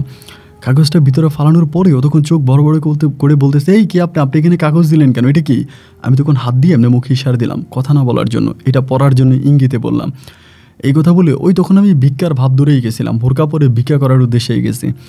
বিশ্বাস করেন ভাই, আমি যদি ধরা খাইতাম তাহলে আমাকে মনে হয় ওখানকার লোকেরা মেরেই ফেলতো, এত বড় রিস্ক নিয়ে গেছিলাম।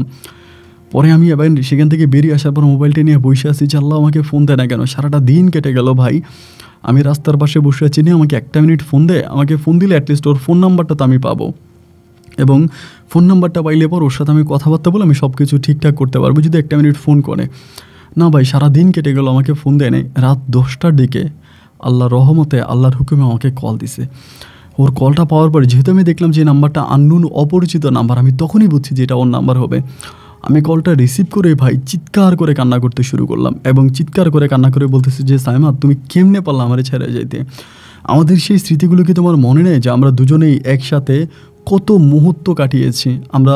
আমরা চট্টগ্রামের আনাচে কোনাচে ঘুরেছি, মুক্ত বাতাসে আমরা ঢানা মেলেছি, আমরা দুজনকে বিয়ে করেছি, আমাদের ছোট্ট একটা সাজানো সুখের সংসার ছিল, বাসর ঘরে আমি তোমার বুকে মাথা রেখে ঘুমিয়েছি। আমাদের এত স্মৃতি, এত প্রেম, এত ভালোবাসা, তুমি কেমন করে পারলে সব কিছুকে জলাঞ্জলি দিয়ে তুমি আমাকে ডিভোর্স করে দিয়ে অন্য কাউকে বিয়ে করতে?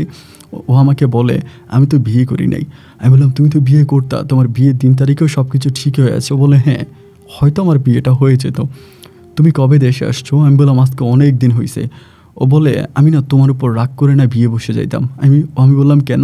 ও ও বলে আমি এতটা বিপদে আছি, আমার মা আমার উপরে এত টর্চার করতেছে, শারীরিকভাবে অত্যাচার করতেছে, আমাকে বাইন্ধা রাখছে, আমাকে আটকায় রাখছে, অথচ তুমি এত জীবনে আমার জীবনে এত কিছু ঘটে যাচ্ছে, তুমি কেন বিদেশ থেকে আসতেছো না, তুমি কেন বিদেশে বসে আছো, আমার অন্য কোথাও বিয়ে হয়ে যাচ্ছে, তোমার কি উচিত নেই এসে আমার এই বিয়ে ঠেকানো? আমি বললাম আমি তো আসছি। ও বলে তুমি লেট করে ফেলেছো, এত লেট করে কেন আসছো, এর আগে কেন আসলা না? আমি বললাম সাইমা, প্রবাসে যে যায় শুধুমাত্র সে জানে প্রবাসের জীবন যে কত কষ্টের। প্রবাসের জীবন কোনো সুখের জীবন না, প্রবাসের জীবন আর কুকুরের জীবন একই কথা। আমি কত যে কষ্টে ছিলাম আমি তোমাকে বলে বোঝাতে পারবো না। যাই হোক, এখন যেহেতু চলে আসছি, তুমি আমার সাথে চলো, আমি তোমার নিয়ে চলে যাব। আমার বলো আমার নিয়ে কোথায় যাবা? আমি বললাম আমি জানি না আমি তোমাকে নিয়ে কোথায় যাব, কিন্তু আমি তোমাকে এখানে রাখবো না, আমি তোমাকে নিয়ে পালায়া যাব, আমার চোখ যেদিকে যে আমি সেদিকে চলে যাব। আমি তোমাকে অনেক ভালোবাসি সাইমা, আমি তোমাকে যারা বাঁচবো না।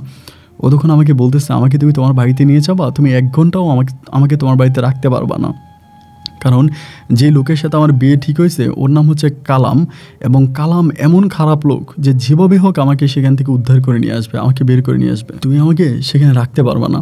আমি তখন বললাম যে জানো তুমি আমার সাথে আসো, জানো আমি তোমাকে ঢাকায় নিয়ে যাব, প্রয়োজন আমি তোমাকে ঢাকার দিকে নিয়ে যাব। আমার পরিচিত এক বন্ধু আছে, ও আগে আমার সাথে কুয়েতে থাকতো, এখনও দেশে চলে আসছে, আমি ওর বাসায় নিয়ে তোমারে কোনোভাবে রাখবো।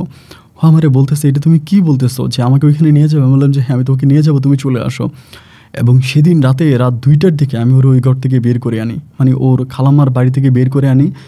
রাত 2টার দিকে ওরা আমি বের করে আনার পরে ভাই মানে খাল ছিল, আমি জানি না কেউ বিশ্বাস করবে কিনা, খালের মানে যে পরিমাণে স্রোত, মানে এত যে স্রোত খালের, মানে এত স্রোত যে মনে হয় মানে নিয়ে যাবে, রাখতে পারবো না। মানে আমি কীভাবে যে ওকে আমার কাঁধে নিয়ে মানে এই খালটা পার হয়েছে আমার আল্লাহ ছাড়া কেউ জানে না।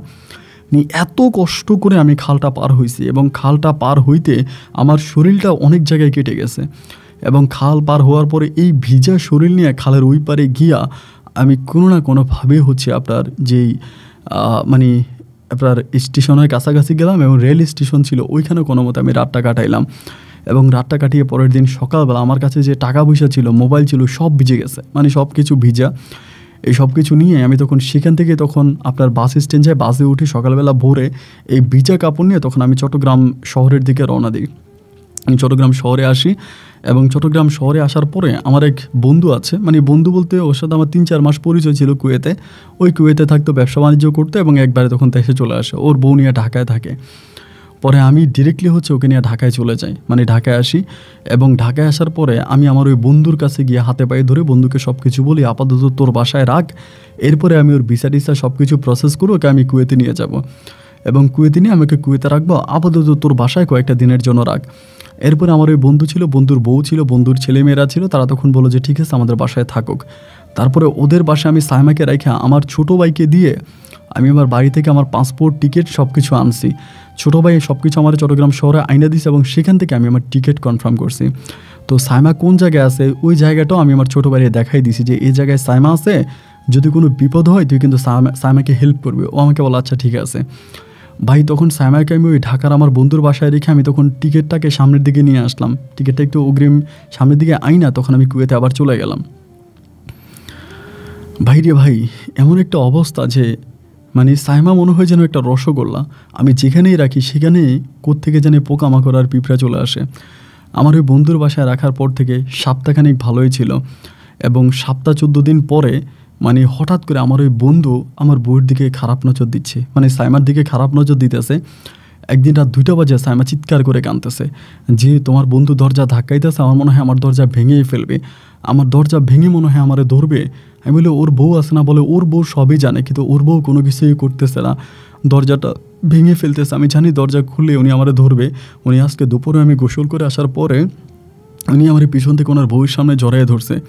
তো আমি তখন বললাম ওই টাইমে আমার ভাইরে কল দিচ্ছে, আরে ভাই তুই কলটা একটা আবার ধর, ভাই তুই কলটা একটা আবার ধর। আমার ভাইরে কল দিতেছি, বারবার ভাইরে কল দিতেছি, কোনোভাবে ভাই আমার কলও রিসিভ করে। আর এদিক দিয়ে যে দরজা ধাক্কাইতেছে সেই দরজা ধাক্কানোর শব্দ কিন্তু আমি শুনতে পাচ্ছি। আর আমার ভাই যদি কল রিসিভও করে, আমার ভাই চিটংয়ে, ও হচ্ছে ঢাকাতে।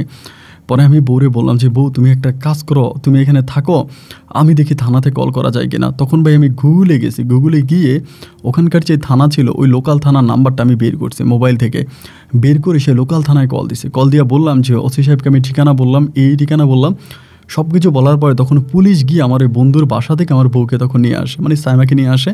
এই মাঝে আমার ভাই ফজরের আগে ফোন রিসিভ করে, আমি আমার ভাইরে ফজরের আগে তখন ঢাকাতে পাঠাই, এবং ঢাকাতে পাঠানোর পরে আমার ভাই তখন সাইমাকে সেখান থেকে নিয়ে আসে, এবং এরই মাঝে খবরটা আস্তে আস্তে করে লিক আপ হয়ে যায় আমার গ্রামের দিকে। এবং সাইমার যে লোকের সাথে বিয়ে হয়েছিল ওই কালাম নাম করে একজন রাজনীতিবিদ, এবং তার প্রচুর টাকা পয়সা। এই বেটা তখন করে কি আমার নামে দেয় মামলা, যে আমি ওর মানে হবু বৌরি নিয়ে পালাইছি, আমার নামে আমার বাবা মায়ের নামে মামলা দেয়। এই মামলায় পড়ে আমি তখন এত বিপদে পড়ে গেছি যে মানে পুলিশ আমার বাবারে, আমার মায়ের, আমার ভাইয়েরে ধরে নিয়ে যায়। আর এদিক দিয়ে আমি আমার ছোটো বাইরে দিয়ে সাইমারে খুব কষ্টে মানে ঢাকা শহরে লুকিয়ে রাখছি। আমার ছোটো ভাই এখানে সেখানে বিভিন্ন জায়গায় বহু কষ্ট করে সাইমারে লুকিয়ে রাখতেছে, কিন্তু কোনোভাবে সাইমাকে আমি ভালোভাবে রাখতেও পারতেছি না। আবার ছোটো ভাইরেও বিশ্বাস করে না, ও আবার কি করে না করে, তা সাইমা আমাকে আর কোনো কিছুই বলে না। এদিকে আমার বাবার নামে নাম মামলা হলো, এবং থানার মধ্যে আমি তখন, আমার এক মামা ছিল, আমার মামাও মোটামুটি একটু পাওয়ারই ছিল। মামা তখন থানায় গিয়ে কথা বলার পর আমার মামার সাথে তারা কন্ট্রাক্টে যাই পড়তে 10 লাখ টাকা দিতে হবে যদি এই মামলা উঠাইতে হয়। 10 লাখ টাকা লাগবে, আর 10 লাখ টাকা যদি না দেয় তাহলে মেয়ে যেখানেই থাকুক, মেয়ে পৃথিবীর যেই প্রান্তেই থাকুক, পুলিশ বলে মেয়েরে তারা উঠে নিয়ে আসবে, এবং আমার আব্বা আম্মাকে অপহরণের মামলা দিয়ে আমার আব্বা আম্মাকে সারা জীবন ছেড়ে ঢুকাই দিবে। এখন 10 লাখ টাকা আমি কই পাবো? আমি তো 10 লাখ টাকা পাইতেছি না। আমি কান্নাকাটি করতেছি, ভাই কী করা যায়? ওই মুহূর্তে আমি এক ইন্ডিয়ান লোকের কাছে, ওনার বাড়ি কেরালা, ওনার হাতে পায়ে ঝেড়ে ধরে বললাম যে তুই আমারে মানে বাংলাদেশি টাকায় 10 লাখ টাকা দে, এবং আমার পাসপোর্টটা তোর কাছে রাখ। মানে পাসপোর্টটা জমা দিলাম যে আমার 10 লাখ টাকা দিয়ে যেমনি পারস আমি আমার বাবা মারে রক্ষা করি। পরে পাসপোর্ট জমা দেওয়ার পরে আমার কফিলকেও জানাই নাই, কিন্তু দেখছি আমি এই বড়লোকের বাড়িতে থাকি, ওই তখন আমার 10 লাখ টাকা দিছে। 10 লাখ টাকা দেওয়ার পরে, এবং ওই আবার 10 লাখ টাকা দেওয়ার আগে আমার বলছে, আমার কফিল কিন্তু একটু খারাপ মানুষ ছিল, এটা আসলে বলতে খারাপ লাগতেছে, তারপরেও বলি ও সবসময় মেয়ে নিয়ে আসতো বিভিন্ন দেশ থেকে, মানে আপনার ইরান থেকে, আমেরিকা থেকে, কানাডা থেকে বিভিন্ন দেশের মেয়ে নিয়ে আসতো। মেয়ে নিয়ে আসা 5 দিন 7 দিনে মেয়ে নিয়ে আমোদ ফুর্তি করতো ওই ঘরে, ওই বাসায়, এরপর আবার চলে যেত। মানে ওর মেয়ের প্রতি এক ধরনের নেশা ছিল। তো আমার কফিল আবার আমার ওই ইন্ডিয়ান কেরালার ভাইটা আমারে বলতেছে নাকি তোর কফিলের সাথে তোর কোনো ঝামেলা হয়েছে, তুই দেশে চলে যাবি, এই জন্য টাকা ধার নিবি। আমি বললাম যে তুই আমার পাসপোর্টটা নিয়ে যা, মানে আমার পাসপোর্টটা নিয়ে যা, তাও তুই আমার টাকাটা দে। এরপরেও আমার টাকাটা দিল, এবং টাকাটা দেওয়ার পর আমি তখন ইমিডিয়েটলি আমার মামারে টাকা পাঠাই যে মামা আপনি যেভাবেই পারেন মামলা উঠান, কারণ পুলিশ নইলে আমার সাইমার এখান থেকে নিয়ে যাবে। এরপরে আমি তখন এই টাকাটা দিই, দেওয়ার পরে টাকাটা ওকে দিয়ে দিলে পরে তখন মামলা আপাততের জন্য মামলাটা ধামাচাপা হয়। কিন্তু আমার ছোটো ভাই আমাকে বলতেছে ভাইয়া যে কোনো সময় সাইমাপুরে কিন্তু ধরে নিয়ে যাবে, আপনি টাকা দিয়েছেন, টাকা দেওয়ার পরে হয়তো মামলা কিছুক্ষণের জন্য মামলাটা ধামাচাপা দেওয়া হয়েছে, কিন্তু সাইমাকে আপনি রাখতে পারবেন না, আগে পরে কিন্তু সাইমাকে নিয়ে যাবে। আপনি যত তাড়াতাড়ি পারেন, যত দ্রুত পারেন, আপনি সাইমাকে এখান থেকে নিয়ে যান, সাইমাপুরে আপনি দেশে রাখেন না, আপনি নিয়ে যান। এখন অলরেডি 10 লক্ষ টাকা আরেকজনের কাছে পাসপোর্ট জমা দিয়ে আমি টাকা উঠেছি, এখন আমি সাইমারে কেমনি আনি? আমার কাছে তো সাইমারে আনতে আরও টাকার প্রয়োজন।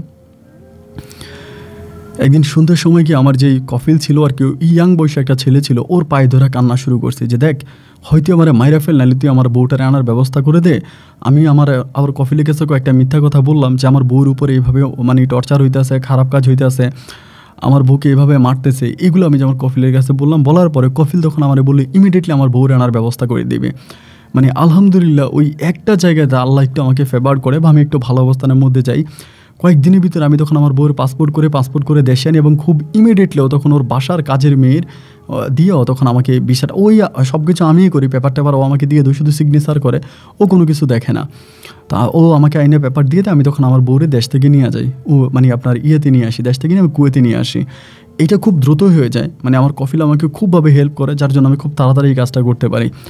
আমার বউকে আমি তখন কুয়েতে আনি, এবং কুয়েতে আনার পরে আলহামদুলিল্লাহ আমি আর আমার বউ মিলে তখন মোটামুটি একটা ভালো অবস্থানের মধ্যে যাই, মানে একটু ভালো অবস্থানের মধ্যে আসি। এবং আসার পরে যেই লোকের পাসপোর্ট দেওয়া টাকা নিয়েছিলাম, সে আমার বউকে দেখে, আমার বউকে দেখার পরে ও তার অনেক ভালো লাগে, সেও বলে যে ভাই তোর বউটা অনেক লক্ষ্মী, ভালো, সব কিছু ঠিক আছে। পরে চিন্তা ভাবনা করতেছি কী করা যায়, এভাবে তো আসলে আমার কফিলের বাড়িতে আমার বউরা আমি লুকিয়ে রেখে তো আর থাকা যায় না, এবং যে পরিমাণের বেতন পাইতেছি ওই পরিমাণের বেতন দেওয়া তো চলতেও পারি না। আর ওইখানে এই লোকের পাসপোর্ট দিয়া টাকা নিচ্ছি, টাকা নিয়ে আমার বাবা মায়ের আমি মামলা থেকে বাঁচাইছি, এই লোকেও তো মানে টাকা চাইতেছে, তার কাছ থেকে পাসপোর্টও দিতে পারতেছি না। পরে চিন্তা করলাম মরছি, আমি আরও মরবো। এই কথা বলে আমার বাসার সামনেই একটা ক্যাফেটেরিয়া ছিল, ক্যাফেটেরিয়া মানে কফি শপ। তো আমি চিন্তা করলাম যে এই কফি শপটা আমি আর আমার বউ মিলা চালাবো। আমার বউ যদি মানে পিছনে কাজ করে আমি সামনে করি, যেহেতু আমরা আগেও দুজনে মিলে আমি কসমেটিকের দোকান চালাইছি, মুদির দোকান চালাইছি, আমাদের দুজনের অভিজ্ঞতা আছে। আমরা দুজনের অভিজ্ঞতাকে কাজে লাগিয়ে আমার কফিলের বাড়ির সামনে যে কফি শপটা আছে, ওই কফি শপটা আমি আর আমার বউ মিলে নিব। এই চিন্তা ভাবনা করে পরে আমি তখন ওই কফি শপটা তাও এক মাসরির ছিল, মিশরি এক লোকের ছিল, ওর কাছ থেকে আমি তখন কফি শপটা কিনি। এই কফি শপটা কিন্তু বাংলাদেশি টাকায় প্রায় 8 লাখ টাকার মতো লাগছে। এই 8 লাখ টাকা আমি তখন আমার যে ছিল, আমার ওই যার কাছে আমি পাসপোর্ট দিয়ে একবার 10 লাখ টাকা নিয়েছি, সে আবার আমাকে পুনরায় আরও 8 লাখ টাকা হেল্প করে। বাংলাদেশি টাকার কথাগুলো আমি বলি, কারণ কুয়েতের হিসাব করতে গেলে তো অনেক ঝামেলা। তো বাংলাদেশি টাকার হিসেবে আরও 8 লাখ টাকা সে আমাকে দিছে। তো কফি শপটা বন্ধই হয়ে যাচ্ছিল, ওইটা বন্ধ করে দিবে, আমি জাস্ট মালামালগুলো কিনে নিলাম আর কি। ওর কফি শপের মালামালগুলো কিনে নিলাম, এবং মালামালগুলো কেনার পরে আমি তখন ওখানে আপনার কফি শপ চালাইতেছি। কফি শপ ভালোই চলতেছে, আমার কোনো সমস্যা নাই, মোটামুটি এভাবেই চলতেছে। আমার কফিলের ঝামেলা একটা, ও বিভিন্ন মেয়ে নিয়ে আসলে সারা রাত আমার ওইখানে থাকা লাগে। তো কফি শপটা তখন খুব ভালো করেই চলতেছিল। দেখা গেল যে আমি এবং আমার বউ দুজনে খুব মনোযোগ দিয়ে দোকানটা চালাইতে পারতেছি। আমার বউ দেখা যায় পিছনে কাজ করতেছে, বিভিন্ন মালামালগুলো ঠিক করে দিতেছে, ওইটা বানাই দিতেছে, আমি সামনে বেচা বিক্রি করতেছি। এরকম করে আমার সময়গুলো কাটতেছে। তো আর কোনো সমস্যা নাই, আর কোনো ঝামেলা নাই, এই অবস্থার ভিতরে পড়ে আছি। তো এরকমভাবে সময়গুলো কাটতে দেখা গেল যে মোটামুটি সব কিছু খুব কোনো ঝামেলার মধ্যে ছিল না, সব কিছু খুব ভালোভাবে চলতেছিল। এভাবে 7-8 মাসের মতো আমি কফি শপটা চালাই।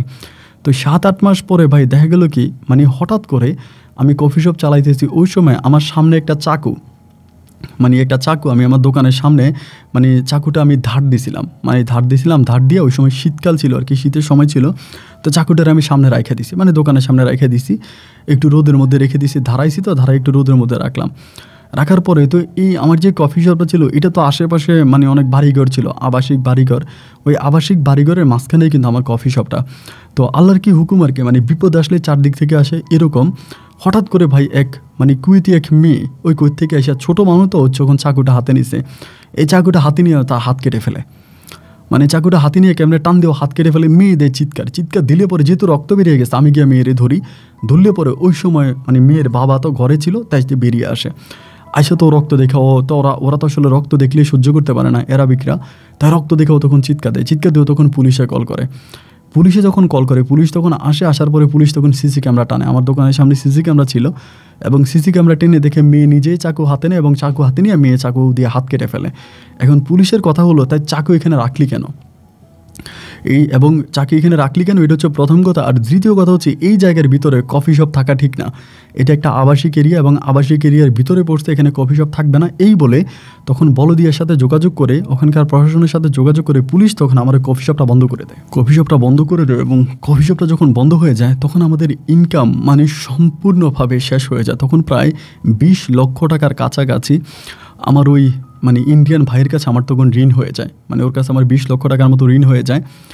তা আমি ওই ঋণের টাকাও দিতে পারতেছি না, কফি শপও খুলতে পারতেছি না, কফি শপও চালাইতে পারতেছি না, ব্যবসাটাও খুলতে পারতেছি না। তো আমি যদি আবার বলদিয়ারে টাকা পয়সা দিতে পারি বা মামলা করতে পারি, মামলা করলে হয়তো আমি আবার পুনরায় আমার ব্যবসাটা খুলতে পারবো বা ব্যবসাটা চালাইতে পারবো। যদি আমি পুনরায় আবারও মামলা টামলা করি, বা মামলা করলে আমার উকিল টুকিল দিয়ে মামলা করলে আমার দোকান আমি আবার খুলতে পারবো।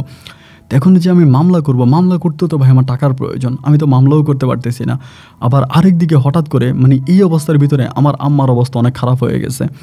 আম্মার অবস্থা খারাপ, আম্মাকে হসপিটালে নিয়ে গেছে, ডাক্তারের ডেট দিয়ে দিছে যে আমার আম্মার আগে থেকেই হার্টের সমস্যা ছিল, এখন ডাক্তারের ডেট দিয়ে দিছে যে আমার আম্মা বাঁচবে না। আম্মাকে যদি বাঁচাইতে হয়, আম্মাকে ইন্ডিয়া অথবা সিঙ্গাপুরে নিতে হবে, সেখানে লক্ষ লক্ষ টাকার প্রয়োজন। আর যদি না নিয়ে, তাহলে আম্মা বাড়িতে মারা যাবে। ডাক্তার একটা ডেট দিয়ে দিছে যে এত দিনের ভিতরে আমার আম্মার একটা অঘটন ঘটে যেতে পারে। তো আমার তখন অবস্থাটা এরকম একটা খারাপ হয়ে গেল যে আমি না পারি বাড়িতে যাইতে, না পারি এখানে থাকতে, এবং একদিকে তো আপনার ধরেন আমার কফি শপ বন্ধ, অন্যদিকে ধরেন আমার এরকম একটা ঝামেলা, আমি দোকানের মামলা, আর এদিক দিয়ে বাড়ি থেকে মা আমাকে গালাগালি করতেছে, প্রচুর গালাগালি করছে, কেন 10 লাখ টাকা দিয়ে মামলা উঠাইতে গেলি, কেন তুই 10 লাখ টাকা বাড়িতে পাঠাইলি, কেন জানি মনে হয় যে আমার বউ সাইমা সুন্দরী হওয়ার কারণে আমার সব কিছু নষ্ট হয়ে গেছে। আমি আমার সুন্দরী বউয়ের ফাঁদে পড়ে আমার বিদেশও শেষ, আমার দেশও শেষ, আমি সর্বদিক থেকে মহাবিপর্যয়ের মধ্যে পড়ে গেলাম। এখন কি করা যায়? এরকম করে 5 দিন 7 দিন আম্মা কান্নাকাটি করতেছে, আম্মা মারা যাবে, আম্মাকে আমি দেখতে যেতে পারতেছি না। এদিক দিয়ে যার কাছে পাসপোর্ট দিয়ে রাখছি, সে আমার বারবার বলতেছে তুই পাসপোর্ট নিয়ে যা, আমার টাকা দিয়ে, নাহলে আমি মামলা দিয়ে দিব। ওই দিক দিয়ে ধমক দিতেছে। আমি তখন কি করব বুঝতে পারতেছি না। একদিন এই অবস্থার ভিতরে আমি তখন নেশা করি। আমি তো কোনোদিনও কুয়েতে নেশা করি না। এই প্রথম আমার মালিকের মানে বোতল, আমি মালিকের যে আমার মালিক তো মানে নেশা করতো, আমি তখন ওর রুমে গিয়ে বারে গিয়ে আমি তখন ওর ছোটো একটা মিনি বার ছিল, বারে গিয়ে আমি তখন নেশা করি এবং পরের দিন দুপুরবেলায় মালিক তখন আসে। ও আমেরিকা থেকে আসার পরে হঠাৎ করে ও মানে বারে বসে থাকতে থাকতে আমাকে বলতেছে, একটা ভিডিও আমাকে দেখায়, বাংলাদেশি একটা নায়িকা, একটু অ্যারাবিক, এমন নামটা না বলি, একটু অ্যারাবিক টাইপের চেহারা, ওই নায়িকার ভিডিওটা আমাকে দেখে বলতেছে, দেখতে এই মেয়েটা তো অনেক সুন্দর, তোদের বাংলাদেশি মেয়েরা তো অনেক সুন্দর, আমার জন্য একটা সুন্দর মেয়ে নিয়ে আয়। এই কথা আমার কফিল আমারে বলতেছে। তো আমার কফিল হচ্ছে কীরকম জানেন, যদি কোনো একটা মেয়ে ওর পছন্দ হয়ে যায় বা কোনো একটা মেয়ে যদি ওর ভালো লাগে, তা ওই মেয়ের জন্য ও কোটি কোটি টাকা দিয়ে দিতে পারবে। মানে বাংলাদেশি টাকা হিসাব করলে কোটি কোটি টাকা দিয়ে দেবে। ওর টাকার অভাব নাই, ও দেশে বিদেশে প্রচুর ব্যবসা বাণিজ্য, টাকার অভাব নেই, কোটি কোটি টাকা দিয়ে দেবে। মানে আমি তখন কি করব বুঝতে পারতেছি না। আমি কিন্তু তখনও আমার নেশার ঘরে আছি। নেশার ঘরে থাকা অবস্থায় আমার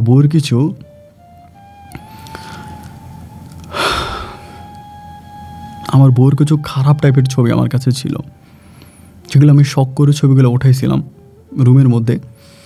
খারাপভাবে ড্রেস পরে তখন এই ছবিগুলো আমার মোবাইলে উঠে তখন হঠাৎ করে, মানে আমি জানি না যে কেন আমার মেমোরিতে বা আমার মাথায় এটা চলে আসে। আমি আমার কফিলটা এই ছবিটা দেখাই যে দেখি এই মেয়েটা পছন্দ হয় কিনা। আমার কফিল দেখিয়ে বলতেছে, ওয়া জেন, মানে হুরমা জেন আমারে বলে যে মেয়ে সুন্দর, তো এটা আমার লাগবো, তো এটা আমার আয়না দে।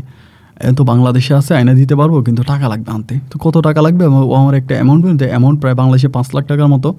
ওই সাথে তো আমাকে 5 লাখ টাকার মানে ওই ইয়ার হিসাব করে, ওর দেশের হিসাব করে, কুয়েতের হিসাব করে আমাকে দিয়ে দিল, চেক দিয়ে দিল, যাতে কালকে টাকা উঠা ব্যাংক থেকে উঠে মেরে নিয়ে, এটা আমার পছন্দ হয়েছে। আমি তখন চেক দিয়ে টাকাটা উঠে সর্বপ্রথম আমি একটা উকিল ধরে আমার দোকানটার নামে দিলাম মামলা। মানে আমার দোকানটা বাঁচানোর জন্য দোকানের নামে মামলা দিছি।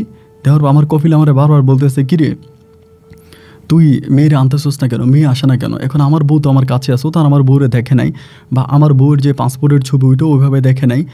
তা আমি এখন কি করব, মানে বুঝতে পারতেছি না।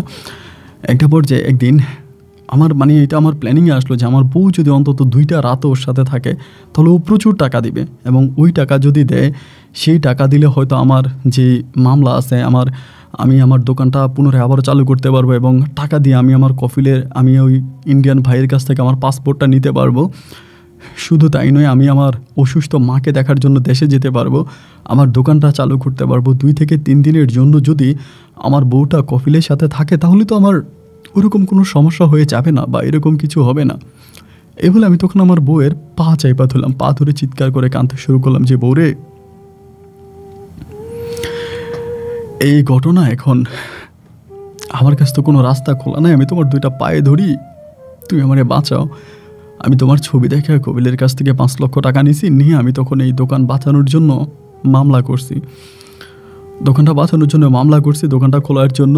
এবং বাড়িতে আমার মা অসুস্থ, আমার মায়ের অবস্থা খুব খারাপ। প্রায় 10 লাখ টাকার মতো নিয়ে পাসপোর্ট জমা দিয়ে আমি আমার বাবাকে মামলা থেকে বাঁচাইছি। তুমি অন্তত চোখটা বন্ধ করে 2-3টা দিনের জন্য যদি আমার কফিলের সাথে থাকো, তাইলে হয়তো কফিল তোমাকে অনেক টাকা দিবে, অনেক রিয়াল দিবে। এগুলো দিয়ে হয়তো আমি তোমাকে পায়ে ধরে কান্না করতেছো। তখন আমার মাথায় হাত দিয়ে বলে, আপনি আমার স্বামী, আপনি আমাকে বিয়ে করছেন, আপনি কান্না করতেছেন কেন? আপনার আদেশ রক্ষা করার জন্য আমি প্রস্তুত। আমার যাই হোক, আপনি আমার স্বামী, আপনি আমাকে যেটা করতে বলবেন আমি সেটাই করব। আমি তখন বললাম, বউরে, তোমাকে অনেক ভালোবাসি, তোমার জন্য আমি আমার জীবনটা পর্যন্ত দিতে পারি, কিন্তু আমার কাছে এছাড়া আর কোনো পথ খোলা নাই। ঋণ থেকে বাঁচার জন্য, ব্যবসাটা পুনরায় আবার চালু করার জন্য, অসুস্থ মাকে দেখতে যাওয়ার জন্য তুমি চোখ বন্ধ করে এই ত্যাগটা স্বীকার করো। তুমি যদি এই ত্যাগটা স্বীকার করো বউ, তাহলে আমি আমার মায়ের বুকে যেতে পারবো, আমি তোমাকে নিয়ে ভালো থাকবো। যখন কান্নাকাটি করতেছিলাম, একটা পর্যায়ে আমাকে বলে, সমস্যা নাই, আপনি আপনার কফিলকে বলেন। আমি তখন আমার কফিলটা ওই টাইমে কল দিয়ে বললাম যে, কফিল, বাংলাদেশি মেয়েটা তো আসছে, কি করব? ও বলে, ঠিক আছে, আমি তখন টায়ার্ড, তুই কালকে দুপুরে নিয়ে আয়, কোথাও নিয়ে রাখ, দুপুরবেলা আমার এখানে বাড়ি নিয়ে আসবি ডাইরেক্ট। সারাটা রাত আমি আমার বউটারে জড়ায় ধইরা কান্না করতেছি। বউ আমারে বারবার বলতেছে, তুমি কান্না করতেছো কেন? সকালে ভোরে আমি মার্কেটে গেলাম, কিছু খারাপ ড্রেস আমার বউয়ের জন্য কিনে আনলাম। নিজের হাতে ওই খারাপ ড্রেসটা আমার বউয়েরে পরাইলাম। পরাইয়া কুয়েতের সময় যখন প্রায় 12টার কাছাকাছি তখন কফিলরে কল দিলাম। কফিল আমারে বলে, আমি এখন ঝামেলায় আছি, তুই রাত 10টা 10:30টার দিকে আমার রুমে পাঠিয়ে দিস, আয়না বাসায় রাখ। পরে এই খারাপ ড্রেসগুলো পরে আমি আমার বউয়েরে ঘরের মধ্যে রাখছি। রাত 10:30টার দিকে আমি তখন এই নোংরা পোশাকে আমার বউকে কফিলের সামনে নিয়ে গেলাম। বউরে বলে দিলাম যে তুমি কান্না করো না, তুমি যদি কান্না করো তাহলে আমার কফিল তোমাকে নেবে না, আমার কফিল তোমাকে সাথে নেবে না। তোমার কাছে অনুরোধ করে তুমি কোনোভাবেই চোখের পানি ফেলো না, কোনো কান্না করো না। আমাকে বলে না না না, আমি কাঁদবো না। আমার বউ আসলেই কাঁদে নাই। কফিলের রুমে আমি আমার বউরে ঢুকাই দেওয়ার পরে চিৎকার করে কান্না করতে শুরু করছে। আমার কান্নায় মনে হয় আকাশ বাতাস ভেঙে পড়তেছে। কান্না করতে করতে তখন আমি রুম থেকে বেরিয়ে গেলাম। আমার কফিল তখন তার দরজাটা আটকায় দিল। আমার কাছে মনে হলো জীবন কেন এরকম, জীবন কেন এরকম।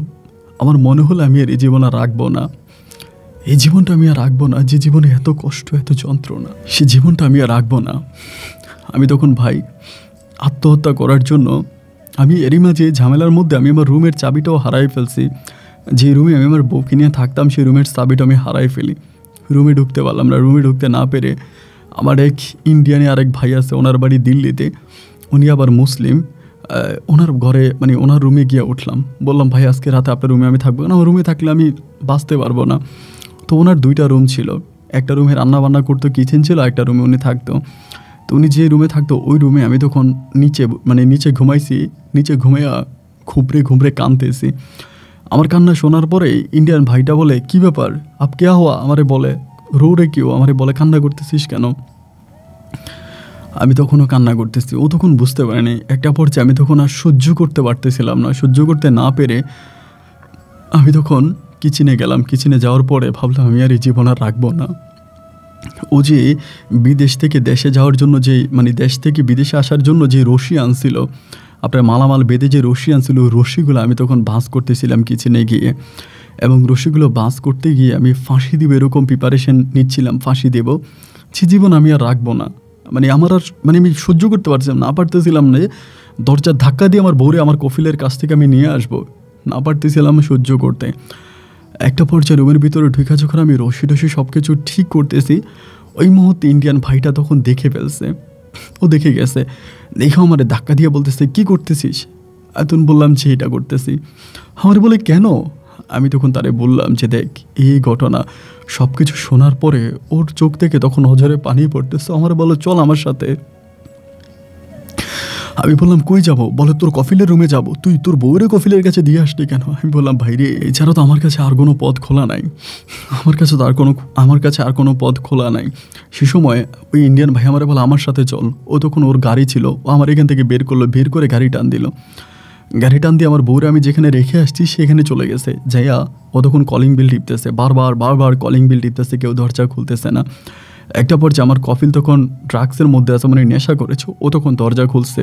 খোলার পরে আমি দেখলাম যে আমার বউটার অবস্থা খুব খারাপ। আমার বউটা খুব খারাপভাবে খাটের মধ্যে শুয়ে আছে। একজন স্বামী হিসাবে এটা যে কতটা কষ্টের, কতটা যন্ত্রণার, কতটা বেদনাদায়ক, এটা একজন কপাল পরা হতভাগার স্বামী ছাড়া পৃথিবীর অন্য কেউ বুঝবে না। ও তখন নেশাগ্রস্ত অবস্থার মধ্যে আছে। আমার ভাই তখন ও আমাকে দেখে বলতেছে আমি এখানে কেন। ওরে বললাম। পরে আমার ওই ইন্ডিয়ান ভাইটাকে কিন্তু আবার ও চিনে, আমার কফিল চিনে, ওর সাথে পরিচিত আছে। পরে ওরে বললো তুই বেরিয়ে আয়, তোর সাথে আমার কথা আছে। এত বেরিয়ে আসলো। তো নেশা করলেও কিন্তু আমার কফিল কিন্তু ঠিক আছে, যদিও নেশা করে কিন্তু বিবেক বুদ্ধি বা সব কিছু ঠিক আছে। এরপরে আমার কফিলরে এখান থেকে বের করে আমার কফিলরে ইহাতে নিয়ে গেল, আপনার বৈঠকের মধ্যে নিয়ে গেল, যেখানে ওরা বসে আছে ওইখানে নিয়ে গেছে। এবং নিয়ে যাওয়ার পরে ওই ইন্ডিয়ান ভাইটা আমার কফিলের পা ধরে কান্না করে করে এই ঘটনাগুলো বলতে শুরু করলো। দেখে ছেলেটি এরকম বিপদে পড়ছে। আজকে তুই যাকে নিয়ে ঘুমাচ্ছিস এটা মূলত তার বউ, তুই তার বউকে নিয়ে ঘুমাইতেছিস। এসব কিছু বলার পরে আরবিদের মাথায় একটা কালো এক ধরনের একটা পিতা থাকে, ওই কালো পিতাটাও তখন হাতে নিয়েই আমাকে কুকুরের মতো মারতে শুরু করছে। আমারে বলতেছে ইন দ্য খেলফ, আমারে বলে তুই কুত্তা, তুই এটা কেন করলি? এরপরও আমার বললো তুই রুমে যা, তোর বউরে নিয়ে যা। আমি তখন আমার বউরে ওইখান থেকে নিয়ে আসলাম, রুমের মধ্যে আমার বউরে রাইখা আমি পুরো কফিলের কাছে আবার আসলাম। কফিল বলে সকালে ঘুম থেকে উঠলে তুই আমার সাথে যাবি। আমি আমার বউর ওই রুমের মধ্যে রাখলাম। আমার বউ তখন বোবা হয়ে গেছে, আর কোনো কথা বলতে পারে না। আমার চোখের পানিগুলো তখন টলমল টলমল করতেছে। আমার কফিল তখন আমাকে সকাল 10টা বাজে ফোন দিল, ফোন দিয়ে বললো তুই তাড়াতাড়ি আয়। আমি তখন আসছি, আমার কফিল আমারে নিয়ে গাড়িতে করে সে কেরালার কাছে গেল, যার কাছে আমার পাসপোর্ট। যাওয়ার পরে কেরালারে গিয়া ধরলো, ধরে বলতেছে ওর পাসপোর্ট দে। এবং কেরালার যেই টিমেন ছিল, যে মানে স্টাম্প ছিল, সেই স্টাম্প নিয়ে আমার সমস্ত প্রায় বাংলাদেশি টাকায় 20 লক্ষ টাকার কাছাকাছি এই সমস্ত টাকা আমার কফিল নিচে দিল। এবং দেওয়ার পরে ওই কেরালার কাছ থেকে আমার পাসপোর্টটা নিয়ে দিল, আমার হাতে পাসপোর্টটা তুলে দিল। আমাকে বললো যে দোকানের নামে মামলা করেছিস? আমি বললাম হ্যাঁ। বলে মামলার রায় আসবে? আমি বলে আসবে। ও বলে তোর বউকে আজকের মধ্যে দেশে পাঠিয়ে দেয়। তখন আজকে রাতের মধ্যেও তখন আমার বউর টিকিট কেটে দিল। টিকিট কেটে দিলাম পরে সেদিন রাতে আমি আমার বউকে কুয়েত এয়ারপোর্ট থেকে বাংলাদেশে পাঠিয়ে দিই। আমার বউ আর আমার দিকে একটাবারও ফিরে তাকায় নাই। বাংলাদেশে আসার পরে আমার বউ সোজা তার মায়ের কাছে যায়, এবং মায়ের কাছে গেল পরে আমার দোকানের রায় যেদিন আসে যে আমি দোকান খুলতে পারবো, দোকানের রায় যেদিন আসে ঠিক সেদিনে আমার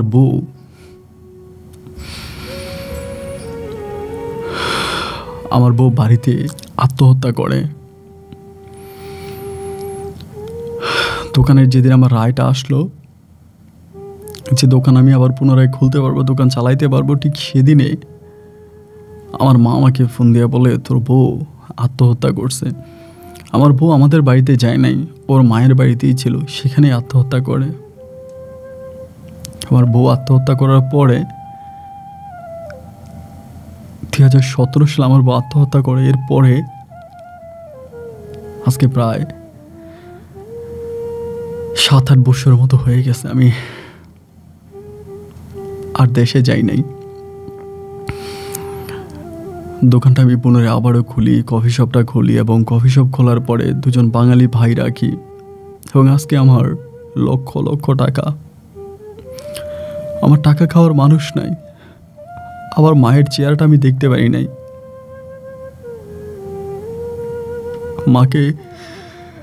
মায়ের মৃত্যু, মায়ের কবর দেখতে পারি নাই। নিজের বউটাকেও,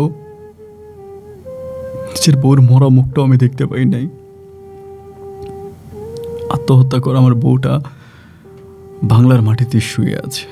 আমার এলাকার মানুষ বলে এরশাদ দেশে আয়, তোর মায়ের কবরটা দেখে যা, তোর বউয়ের কবরটা দেখে যা।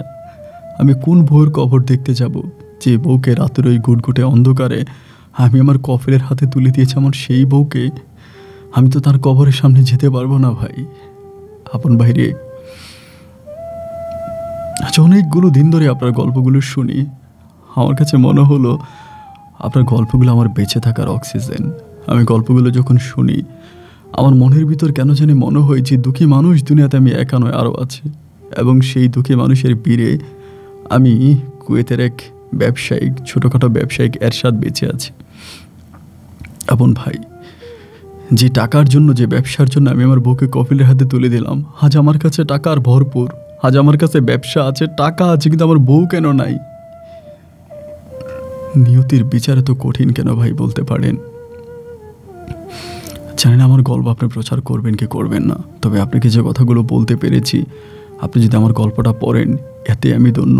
আর গল্পটা পড়ে যদি আমাকে একটু লেখেন যে আমি আপনার গল্পটা পড়েছি, এতে আমি খুশি হব। ভালো থাকবেন ভাই। আসসালামু আলাইকুম। প্রিয় বন্ধুগণ, সবাইকে অনেক বেশি ধন্যবাদ এতক্ষণ পর্যন্ত বন্দরনগরী চট্টগ্রামের ভাই মোহাম্মদ এরশাদের জীবনের বাস্তব গল্পটা শুরু থেকে শেষ পর্যন্ত আমার মুখে শোনার জন্য। আসলে খুবই কষ্টকর একটা গল্প ছিল।